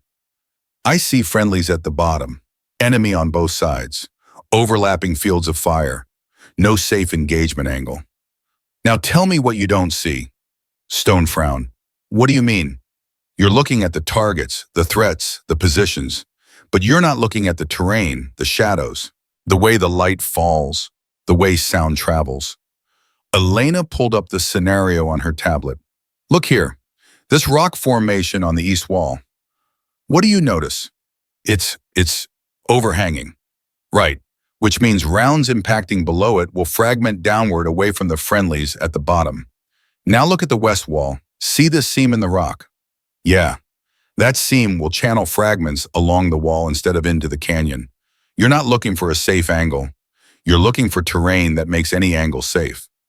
Stone stared at the screen. I never would have seen that. You would have, eventually. I'm just teaching you to see it faster. Elena stood. Run it again. Use the terrain. Stone went back to the simulator. 20 minutes later, he completed the scenario with 0 friendly casualties. He came out grinning like a kid on Christmas. I did it. I actually did it. Don't celebrate yet. You did it once. Now do it 100 more times until you can't do it wrong. Yes, ma'am. But Elena was smiling too. Good work, Stone. Good work. Word spread. Within a month, Elena's course had a waiting list. Pilots from every branch wanted in. Marines, Army, even a few Navy pilots who'd heard stories about the woman who rewrote close air support doctrine. The Pentagon sent observers. They watched her teach, watched her students perform, watched the gun camera footage that showed engagement after engagement at ranges that would have been career-ending 6 months ago. A 3-star general visited in week 6. Captain Hawkins, I've been hearing things about you. Good things, I hope, sir. Impossible things. General Marcus Webb, no relation to the JAG officer, sat across from her in the briefing room. They tell me you're teaching pilots to engage at distances that shouldn't work. They tell me you've reduced simulated fratricide by 87% in 8 weeks. They tell me you're the most effective instructor this unit has ever had. My students are talented, sir. I just point them in the right direction. Don't be modest, Captain. I've read your file. I know what you did in Kandahar. I also know what you did before Kandahar, the unauthorized simulator sessions, the satellite imagery analysis, the 48 repetitions of a scenario you weren't supposed to fly. Elena tensed. Sir, I can explain. You don't need to explain, you need to expand. Webb leaned forward. I want you to write a new manual. Close air support tactics for the next generation. Everything you know, everything you've developed, everything you've taught these pilots. Sir, that would take months. It would take as long as it takes, but when you're done, every pilot in the Air Force will learn from what you did. Every soldier, every Marine, every sailor on the ground will be safer because of what you write. Elena thought about Marcus, about the 15 minutes that killed him, about the pilot who couldn't get close enough to save him. Yes, sir, I'll do it. I know you will. Webb stood. One more thing, Captain. Sir, the CIA has been asking about you, something about a joint task force. I told them you were not available. Thank you, sir. Don't thank me. I'm being selfish. You're too valuable here to waste on some black ops mission.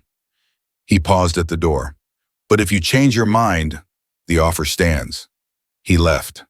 Elena stared at the empty doorway, thinking about Hakim al-Rashid, the man who'd set the trap, the man who'd killed 9 SEALs before she could arrive, the man who was still out there.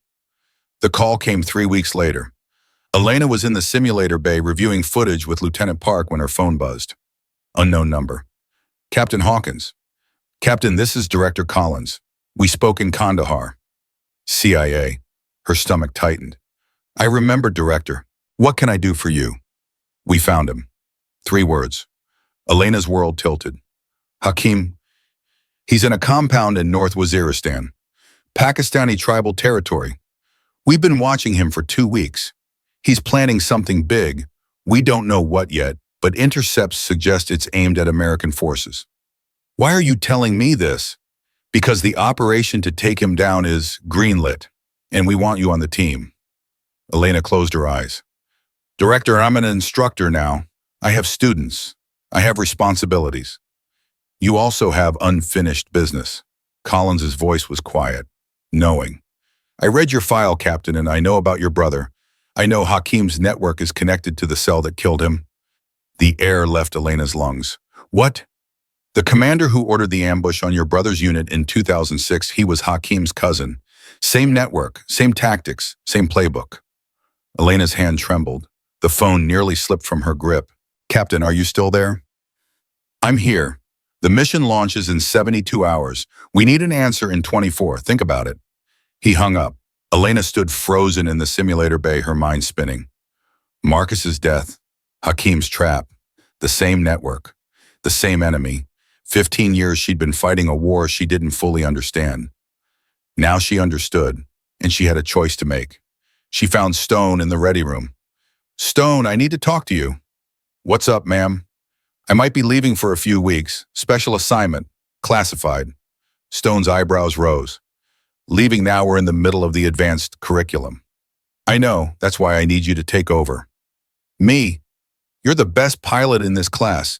You understand the material. You can teach it. Ma'am, I'm not ready.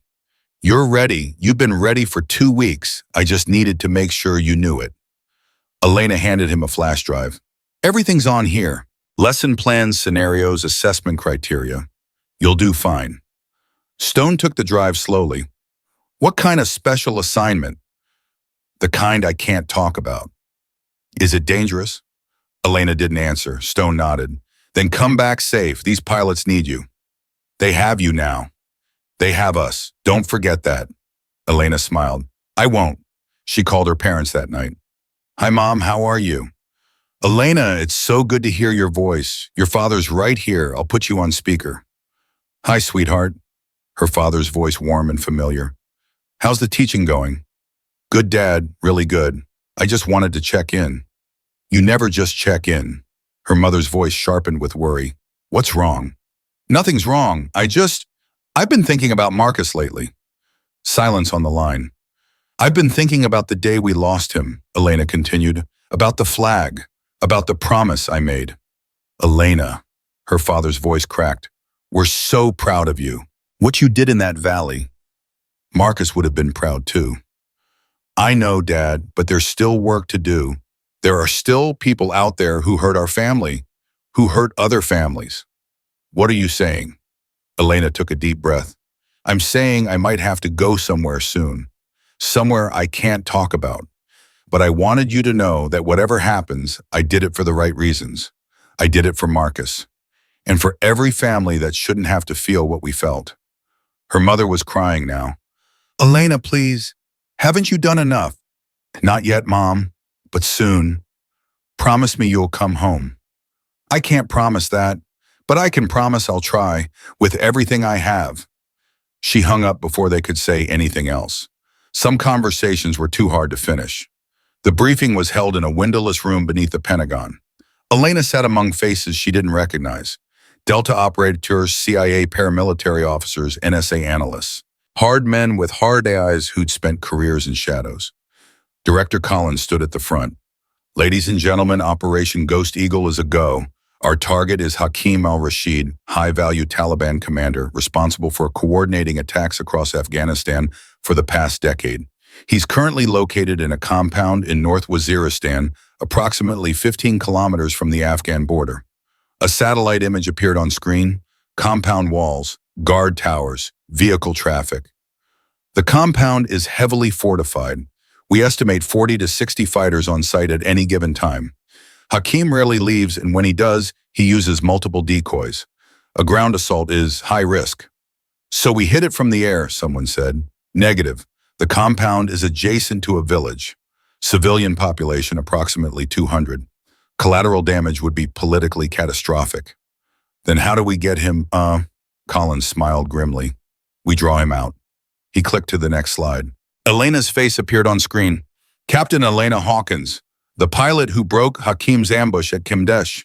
Intercepted communications suggest Hakim has become obsessed with her.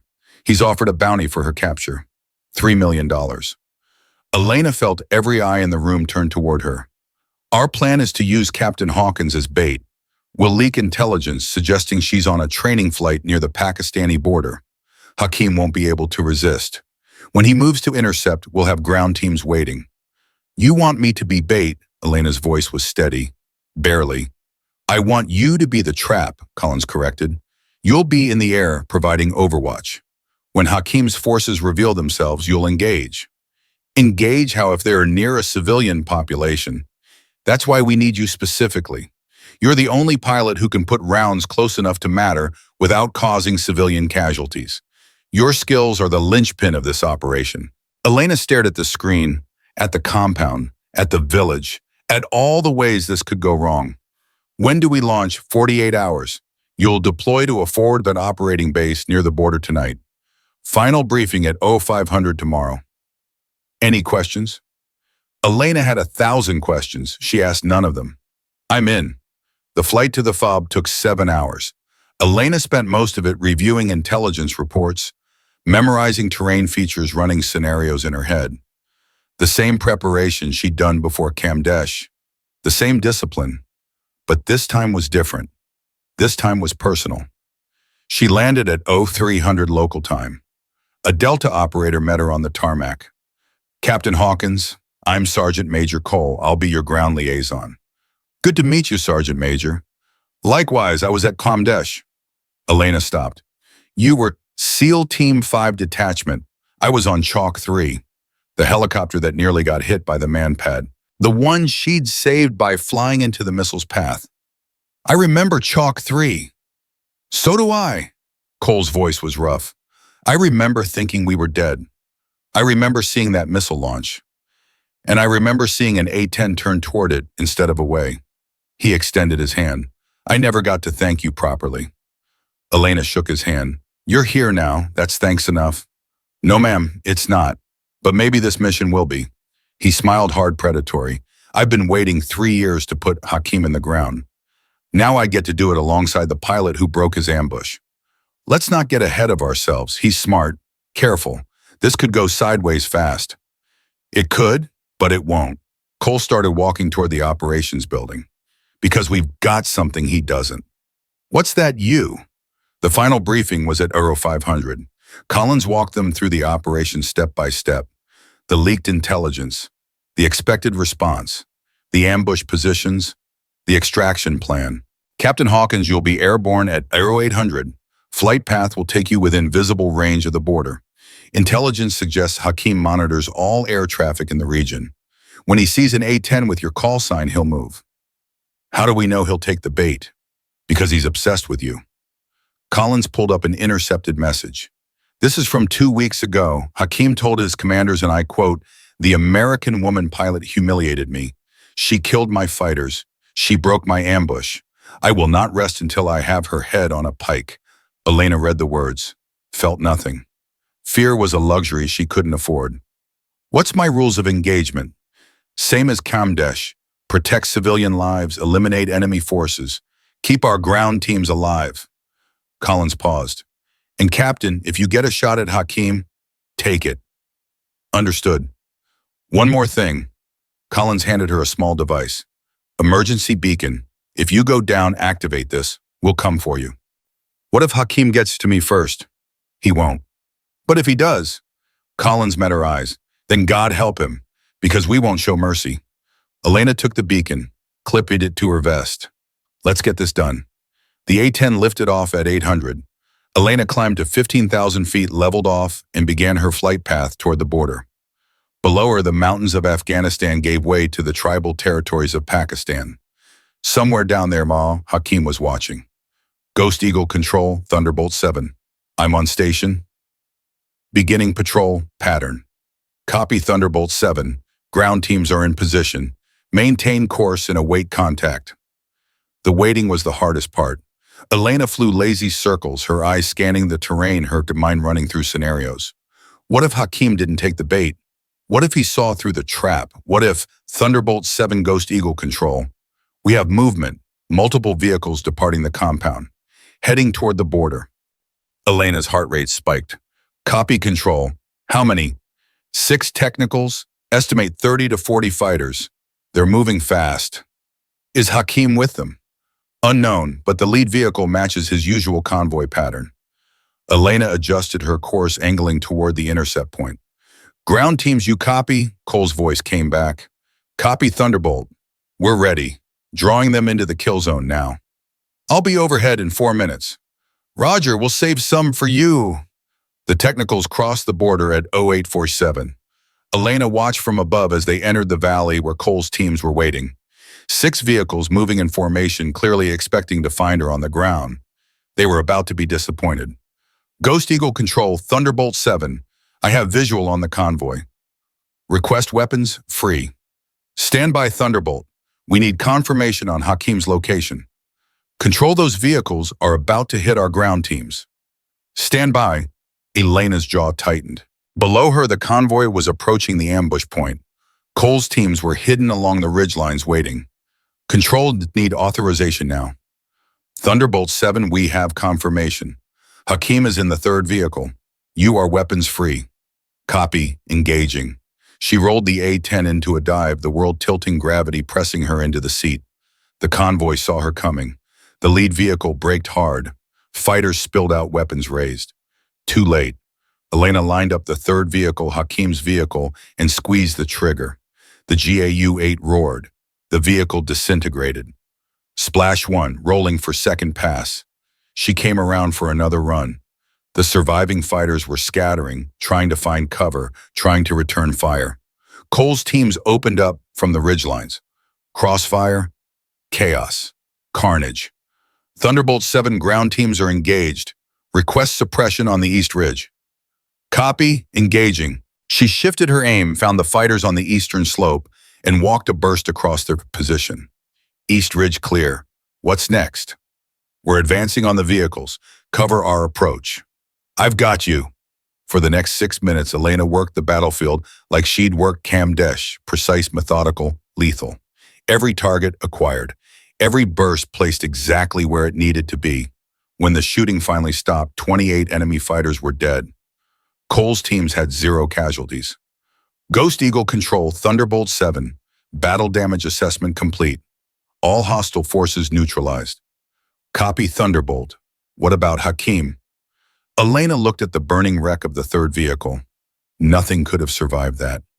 Hakim is KIA, target eliminated. Silence on the radio, then Collins's voice thick with emotion. Copy Thunderbolt 7. Excellent work. Return to base. Mission complete. Elena pulled up, circled once over the valley, and turned for home. Below her, Cole's teams were already extracting. The enemy convoy was burning. And somewhere in that wreckage was the man who'd killed 9 SEALs, who'd set a trap for 381 Americans, who'd been connected to the network that killed her brother. It was over, finally over. She let out a breath she didn't know she'd been holding. Marcus, she whispered. We got him. The debrief lasted 4 hours. Intelligence analysts pored over the wreckage. DNA confirmed Hakim's death. The network he'd built for 2 decades was shattered. Collins found Elena in the ready room afterward. Captain Hawkins, hell of a job. Just doing what I was trained to do. No, you did more than that. You ended a threat that's killed hundreds of Americans over the years. You brought justice for your brother. He paused. And you did it without a single civilian casualty. That was the mission. That was the impossible. And you made it look easy. Collins handed her a folder. This is your evaluation. Classified, obviously, but I wanted you to see it. Elena opened the folder, read the words inside. Captain Elena Hawkins has demonstrated capabilities that exceed any pilot currently serving in the United States military. Her precision judgment and skill under fire represent the gold standard for close air support operations. Recommendation, immediate promotion to major. Assignment, permanent instructor position with latitude to develop future doctrine. She looked up. Major. Effective immediately. Congratulations. I don't know what to say. Say you'll keep teaching. Say you'll keep writing the book. Say you'll make sure every pilot who comes after you knows what you know. Elena thought about Stone, about Park, about all the students she'd trained, about all the lives they would save because of what she'd taught them. I'll keep teaching. Good, Collins smiled. Now go home, Major Hawkins. You've earned it. She flew back to Nellis the next morning. When she landed, Stone was waiting on the tarmac. Behind him, the entire class had assembled. Welcome back, ma'am. It's Major now, actually. Stone grinned. Even better. The students have something for you. He stepped aside. Behind him, each pilot held a sign. Together, they spelled out 3 words. Welcome home, Hawk. Elena felt tears threatening. She blinked them back. Who came up with Hawk? We did, Stone said. The students. We figured you needed a call sign that fit. Hawk, Elena tested the word. I like it. We hoped you would. Now are you ready to get back to work? These pilots don't teach themselves. Elena looked at the faces in front of her, young men and women who would fly into danger, who would save lives, who would carry forward everything she'd learned. Her legacy, her family. Let's get to work. 3 years passed like shadows across water. Elena stood at the window of her new office at the Pentagon, watching aircraft lift off from Andrews Air Force Base in the distance. Lieutenant Colonel now, silver oak leaves on her shoulders, a wall full of commendations behind her desk. And still the work continued. The manual she'd written had become required reading at every flight school in the country. Her techniques had saved lives in Syria and Iraq in places she'd never see, and conflicts she'd never know about. Pilots she'd trained were training pilots of their own. The legacy was spreading. But something was missing. She felt it in quiet moments, in the spaces between briefings, in the silence of her apartment at night. She'd spent 15 years chasing a promise. Now the promise was kept, and she didn't know what came next. The phone on her desk buzzed. Colonel Hawkins, you have a visitor. He says it's personal. Who is it? He wouldn't give his name, ma'am. Just said you'd want to see him. Elena frowned. Send him up. 2 minutes later, her door opened. A man walked in, mid-30s, civilian clothes. But the way he moved, the way he held himself, military. Definitely military. Colonel Hawkins, do I know you, I? No, ma'am, but I know you. He reached into his jacket pocket. Elena tensed, then relaxed when he pulled out a worn photograph. I've been carrying this for 15 years. He handed it to her. Elena looked at the image and felt her heart stop. Marcus, her brother in desert fatigue's arm around a young Marine who couldn't have been more than 19. That's me, the man said. Private First Class Danny Rivera. Your brother saved my life 3 days before he died. Elena couldn't speak. Her hands trembled. We were on patrol, Rivera continued. IED hit the lead vehicle. I was trapped in the wreckage. Everyone else pulled back to cover. But Marcus, his voice cracked. Marcus ran through enemy fire to pull me out, carried me 200 meters to the case vac point, took a round in the shoulder doing it. I never knew. Nobody did. He didn't want the attention. That was Marcus always doing the right thing when nobody was watching. Elena stared at the photograph, her brother's smile, his eyes, the face she'd been trying to honor for 15 years. Why are you telling me this now? Because I finally found you. Rivera sat down across from her. After Marcus died, I promised myself I'd find his family, tell them what he did. But I got discharged. Life happened years past. He shook his head. Then I saw the news coverage. The Kamdesh Valley, the woman pilot who saved 381 SEALs. I recognized the name. Hawkins. You tracked me down. I had to. You needed to know what kind of man your brother was. And I needed to tell you something else. What? Rivera leaned forward. When Marcus carried me to that case vac point, he was hit bad, bleeding out. I told him to leave me save himself. You know what he said? Elena shook her head. He said, I've got a little sister back home. She's going to change the world someday. But she needs me to show her how it's done first. Rivera's eyes glistened. He knew, Colonel. Even then, he knew what you'd become. The tears came. Elena didn't try to stop them. He talked about you all the time, Rivera continued. Said you were the toughest kid he'd ever met. Said you were going to be something special. Every time things got hard, he'd say, I've got to make it home. Elena's counting on me. He never made it home. No, but his spirit did. I saw it at Kamdesh. I saw it in every gun run you made. I saw it in the way you refused to let those men die. Rivera stood. Your brother lives in you, Colonel. Everything he was, everything he believed, it's still here. Still fighting, still saving lives. Elena wiped her eyes. Thank you, Danny. Thank you for telling me this. Thank you for becoming what he knew you'd be. Rivera headed for the door. One more thing. Yeah. The Marines from Marcus's unit, the ones who survived that day, we've kept in touch over the years. We call ourselves Marcus's brothers. He smiled. We'd like you to meet us sometime, if you're willing. I'd like that. Good, we'll be in touch. He left. Elena sat alone holding the photograph and cried until she had no tears left. The meeting happened a month later. 17 men gathered in a VFW hall in Montana, Elena's home state. They ranged from their 30s to their 50s. Some wore suits, some wore jeans and work boots. All of them carried the same weight in their eyes. They'd served with Marcus. They'd watched him die, and they'd spent 15 years wondering what happened to his little sister. Colonel Hawkins, the oldest of them, stepped forward. Sergeant Major Raymond Price retired. Gray hair, weathered face, handshake like iron. We've been waiting a long time for this. So have I. Your brother talked about you every day, every single day. We used to tease him about it. Call him the proud papa. Price smiled sadly. When he died, we all felt like we'd lost our own sister. We just didn't know how to find you. I wasn't easy to find. I spent a lot of years hiding from my own shadow. Not anymore. Price led her to a table where the others had gathered. We saw what you did at Kamdesh. We saw what you built after. The training program, the manual, the doctrine changes. You took everything Marcus believed in and made it real. I was just trying to keep my promise. You did more than that. You changed the game. Price pulled out a wooden box. We have something for you. Elena opened it. Inside was a challenge coin. On one side, the Marine Corps emblem. On the other, a simple inscription, Marcus's brothers, no man left behind.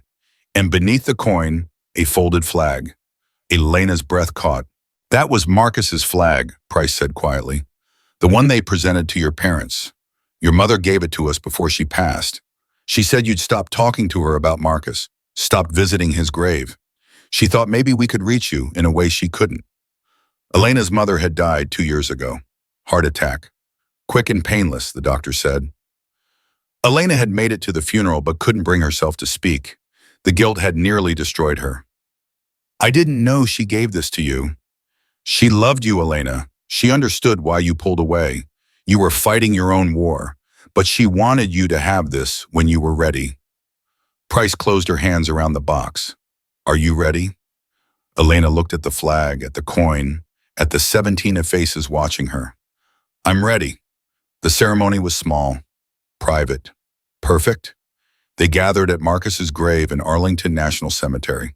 Elena, the 17 Marines, and a few others who'd heard about the gathering and asked to come. Staff Sergeant Davis and his son Tyler. Captain Stone and Lieutenant Park. Major Caldwell retired now with his wife. Even Director Collins showed up standing quietly at the back. Elena stood at the headstone, Marcus's flag in her hands. I've been running from this place for 15 years, she said, her voice carried across the silent gathering. I told myself I couldn't face it. Couldn't face him. Couldn't face what his death meant.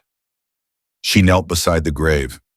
But I understand now, Marcus. You didn't die so I could hide. You died so I could fight. Every time I climbed into that cockpit, you were with me. Every time I put rounds on target, you were guiding my hand. Every life I saved it for you. Tears streamed down her face. I killed the men who killed you. I trained the pilots who will protect the brothers and sisters coming after us. I wrote the book that'll save lives for generations. She pressed the flag against the cold marble. I kept my promise, Marcus. I finally kept my promise. She stood, wiped her eyes, turned to face the gathering. My brother believed in something bigger than himself. He believed that one person in the right place at the right time could change everything. He proved it when he ran through fire to save Danny Rivera. I proved it at Kamdesh. And all of you, everyone who's served everyone, who's sacrificed everyone, who's put on a uniform and said, I'll go, you prove it every single day. She raised her hand in a salute. To Marcus, to the fallen, to the ones still fighting, Semper Fi. 17 Marines returned the salute, then Tyler Davis, then Stone and Park.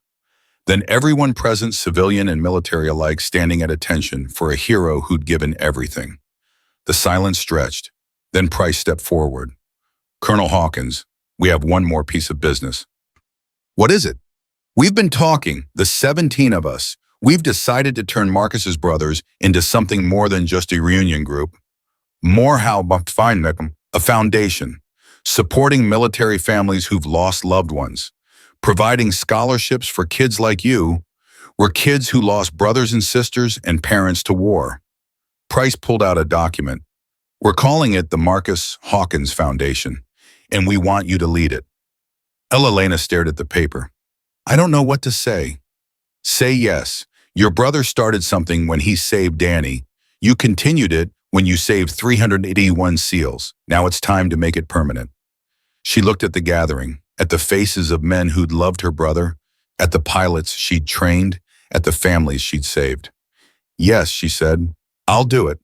Price smiled. Then let's get to work. The foundation launched 6 months later. Elena threw herself into the work with the same intensity she'd brought to flying. Fundraisers, awareness campaigns, scholarship programs, support networks for grieving families. She traveled the country speaking at military bases, at schools, at community centers. Everywhere she went, the response was the same. People who'd heard about Kamdesh, people who'd lost loved ones, people who needed to know that someone understood their pain. You're making a difference, Stone told her one evening after a particularly grueling event. Real difference, not just in the air on the ground, in people's lives. It doesn't feel like enough. It never will. That's how you know it matters. She received letters every week, hundreds of them, families thanking her for the foundation's support, kids who'd gotten scholarships and were now pursuing their dreams, veterans who'd found community after years of isolation. And sometimes she received letters from the men she'd saved at Kamdesh. Tyler Davis wrote to tell her he'd become a flight instructor. "You showed me what dedication looks like," he said. "Now I'm trying to show my students the same thing." The ground force commander, Jake Morrison, wrote to tell her he'd retired and was writing a book about the battle. "I'm calling it The Longest 15 Minutes, because that's how long it felt before you showed up." Even Mitchell wrote an email, brief and awkward, but sincere. "I was wrong about you. I was wrong about everything. I'm trying to be better. Thanks for showing me how." The letters filled a box in her office, then 2 boxes, then a shelf. She read every one. The call came on a Tuesday afternoon. Elena was reviewing grant applications when her assistant interrupted. "Colonel Hawkins, the White House is on line 1. She picked up. "This is Colonel Hawkins. Please hold for the president." Her heart nearly stopped. "Colonel Hawkins." The voice was unmistakable. The most powerful person in the world was on her phone. "I've been wanting to speak with you for some time." "Mr. President, this is unexpected." "I imagine it is. I'll keep this brief. I've been following your work with the foundation. I've reviewed your service record. I've spoken with people who know you commanders, students, the men you saved at Kamdesh. Sir, I'm putting together a commission to reform military family support programs. Comprehensive review top to bottom. I want you to lead it." Elena's mind went blank. "Mr. President, I'm honored, but I'm not sure I'm qualified." "You're the most qualified person in the country. You understand loss. You understand service. You understand what families go through. And you've spent the last 2 years building a foundation that does more than most government programs ever dreamed of. Sir, the foundation needs me. The foundation will benefit from having its founder in a position to shape national policy. I'm not asking you to abandon it. I'm asking you to expand it." The president paused. "Elena, may I call you Elena?" "Of course, sir. Your brother served this country. You served this country. Now I'm asking you to serve it again in a different way. Will you do that?" Elena thought about Marcus, about the promise she'd made at 14, about all the lives she'd saved and all the lives still waiting to be saved. "Yes, Mr. President, I'll do it." "Good. My chief of staff will be in touch with details." "Thank you, Colonel." He hung up. Elena sat motionless, phone still in her hand, wondering how a girl from Montana who'd once been called Ghost had ended up here. The commission launched 2 months later. Elena led a team of experts across the country reviewing programs, interviewing families, identifying gaps in support. The work was exhausting, frustrating, and absolutely necessary. She discovered military families struggling with inadequate housing, insufficient mental health resources, bureaucratic nightmares that added insult to grief. She found children falling through cracks in the system, spouses abandoned by institutions that promised to care for them. And she fixed it. One program at a time, one policy at a time, one family at a time. The commission's final report was 300 pages long. It recommended changes to 15 different agencies, created 4 new programs, and restructured how the military approached family support from recruitment to retirement. The president signed it into law on the anniversary of the Kamdesh Valley engagement. Elena was there for the ceremony, standing behind the president as he spoke. "This legislation represents the most comprehensive reform of military family support in our nation's history," he said. "And it wouldn't exist without the leadership of Colonel Elena Hawkins, a pilot, a teacher, a warrior, and now an advocate for every family that serves alongside our troops." He turned and handed her the pen. "This belongs to you, Colonel." She took it, felt the weight of everything it represented. "Thank you, Mr. President, but it belongs to everyone who serves." The applause echoed through the room. But Elena was thinking about Marcus, about the flag she still kept in her quarters, about the promise that had started every Minsumahan. 5 years after Kamdesh, Elena returned to the valley. She hadn't planned to, hadn't thought she'd ever want to see that place again, but something pulled her, a need for closure she couldn't explain. The flight was arranged quietly, a favor from Collins, who'd retired from the CIA but still had connections. Elena flew herself, a borrowed A-10 for old time's sake. The valley looked different from the air, peaceful almost. The ridgelines that had hidden machine guns were just ridgelines now. The bowl where 381 men had nearly died was just a bowl, but she could still see it, still feel it. Trident Actual, this is Thunderbolt 7. Anyone copy? Silence. Of course, silence. There was no one left to answer. But she'd needed to say it anyway. She circled the valley once, twice, three times, remembering every gun run, every missile, every heartbeat of terror and hope. Then she dipped her wings a pilot's salute and headed home. The reunion happened at the 10-year anniversary. 381 men gathered in a hotel ballroom in Washington, D.C. Many had brought families, children who'd been born because their fathers had come home, wives who'd kept marriages alive through deployments and trauma. Elena walked in and the room fell silent. Then as 381 men rose to their feet, the applause was deafening. Some cheered, some cried. Some just stood there looking at her with an emotion that words couldn't capture. Tyler Davis fought through the crowd to reach her first. "Colonel Hawkins, Major Davis," she smiled at his new rank. "Congratulations on the promotion. Couldn't have done it without you. None of us could." He pulled her into a hug that surprised them both. "Thank you for everything." Jake Morrison was next. Gray now retired, but still carrying himself like the operator he'd been. "Elena, you look good." "Jake, so do you." "Liar," he laughed. "I look like an old man who's spent too many years chasing ghosts, but at least I got to grow old because of you." The night became a blur of faces and handshakes and embraces. Men showed her photos of their children. "This is Marcus, named him after your brother. This is Elena, named her after you. These are my twins. They want to be pilots someday. I told them they should study hard and learn from the best." Elena spoke at the dinner that followed. She hadn't prepared remarks. Didn't need to. 10 years ago, I broke every rule to save your lives. I'd do it again, in a heartbeat, without hesitation. She paused. "But I want you to know something. You saved me too. Before Kamdesh, I was invisible, ignored, told I didn't matter. You gave me a reason to prove them wrong. You gave me a purpose." She raised her glass. "To the Hawkins 381, my brothers, my family, forever." 381 glasses rose in response. Forever. The years kept moving. Elena's hair went gray. Her reflexes slowed. She stopped flying combat aircraft and started flying a desk full-time. But the work never stopped. She trained thousands of pilots, wrote 3 books on close air support, testified before Congress 14 times, built the Marcus Hawkins Foundation into a national institution that served tens of thousands of military families every year. And through it all, she kept the flag. Marcus's flag. Folded 13 times, sitting on a shelf in her office, then her home, then her bedside table as the years caught up with her. She was 73 when she gave her final public speech. The Air Force Academy graduation. 2,000 cadets about to become officers. Families filling the stands. The future of American air power sitting at attention. Elena walked to the podium with a cane now.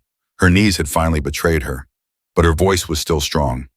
"I want to tell you a story," she said, "about a girl who lost her brother, about a promise she made at 14 years old, about a journey that took her from a folded flag in Montana to a valley in Afghanistan where 381 Americans were about to die." The cadets listened in absolute silence. "I broke every rule that day, disobeyed orders, violated regulations, did things that should have ended my career." She smiled. "Instead, they changed my life, because I learned something in that valley that no manual can teach you." She paused. "The rules exist for a reason, but the reason is people, living, breathing, irreplaceable human beings. And when the rules fail the people, you have to choose.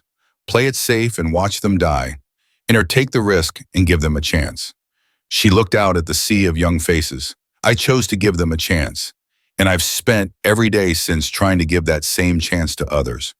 Through training, through teaching, through building programs that support the families who sacrifice alongside our troops." She straightened, ignoring the pain in her back. "You're about to join the greatest fighting force in human history. You're going to face moments when the book doesn't have an answer, when doctrine fails, when the rules say one thing and your heart says another. Listen to your heart, trust your training, and never accept that Americans have to die because paperwork says so." She stepped back from the podium. "Class of 2054, you are dismissed. Go change the world. The applause was thunderous, cadets on their feet, families cheering, officers saluting. But Elena wasn't looking at them. She was looking at the sky, at the place where Marcus was waiting. Elena Hawkins died peacefully in her sleep 3 months after her 74th birthday. The funeral was held at Arlington National Cemetery. She was buried next to Marcus exactly as she'd requested in her will. 4 presidents attended. So did the chairman of the Joint Chiefs. So did every living member of the Hawkins 381 who could travel. The eulogy was delivered by Tyler Davis, now a brigadier general, who'd never forgotten the day an angel in an ugly airplane saved his life. Elena Hawkins was many things, he said, his voice breaking. A pilot, a teacher, a warrior, a leader. But above all, she was a believer. She believed that one person could make a difference. She believed that courage and skill could overcome impossible odds. She believed that every American life was worth fighting for. He looked at the flag-draped coffin. She kept her promise to Marcus. She kept her promise to us. And now she's finally home. The honor guard fired 3 volleys. Taps played across the silent cemetery. And one by one, the mourners filed past each, leaving something behind. Challenge coins, unit patches, letters, photographs, enfolded flags. 381 of them. One from every man she'd saved. Weeks later, a young pilot visited Elena's grave. Second Lieutenant Sarah Torres, fresh out of flight school, about to begin A-10 training. She'd grown up reading about Elena Hawkins, had written her senior thesis on the Kamdesh engagement, had spent 4 years at the academy dreaming of following in her hero's footsteps. She knelt beside the headstone. I don't know if you can hear me, ma'am, but I wanted you to know I'm going to make you proud. I'm going to learn everything you taught. I'm going to be the pilot you showed us we could be. She placed her hand on the cold marble. Thank you for everything, for the example, for the sacrifice, for showing a girl from nowhere that she could become something. She stood, saluted, turned to leave, then stopped. Beside Elena's grave was Marcus's grave, and on Marcus's headstone, someone had placed a small photograph. 2 children, a boy and a girl, the boy's arm around the girl's shoulder, Elena and Marcus, before the war, before the loss, before the promise that changed everything. Sarah looked at the photo for a long time. Then she walked away toward her future, carrying the legacy of 2 siblings who'd given everything for their country. The wind blew across Arlington, the flags fluttered, and somewhere a brother and sister were finally together again. Because in the end, the story of Elena Hawkins wasn't about breaking rules or saving lives or changing doctrine. It was about love. Love for a brother lost too soon. Love for a country worth fighting for. Love for every American who puts on a uniform and says, I'll go. 381 men went home because Elena Hawkins refused to let them die. Thousands of pilots learned to fight smarter because she taught them how. Millions of military families found support because she built the programs that served them. And one promise made by a 14-year-old girl holding a folded flag changed the course of American military history. Not because Elena Hawkins was special, because she chose to be.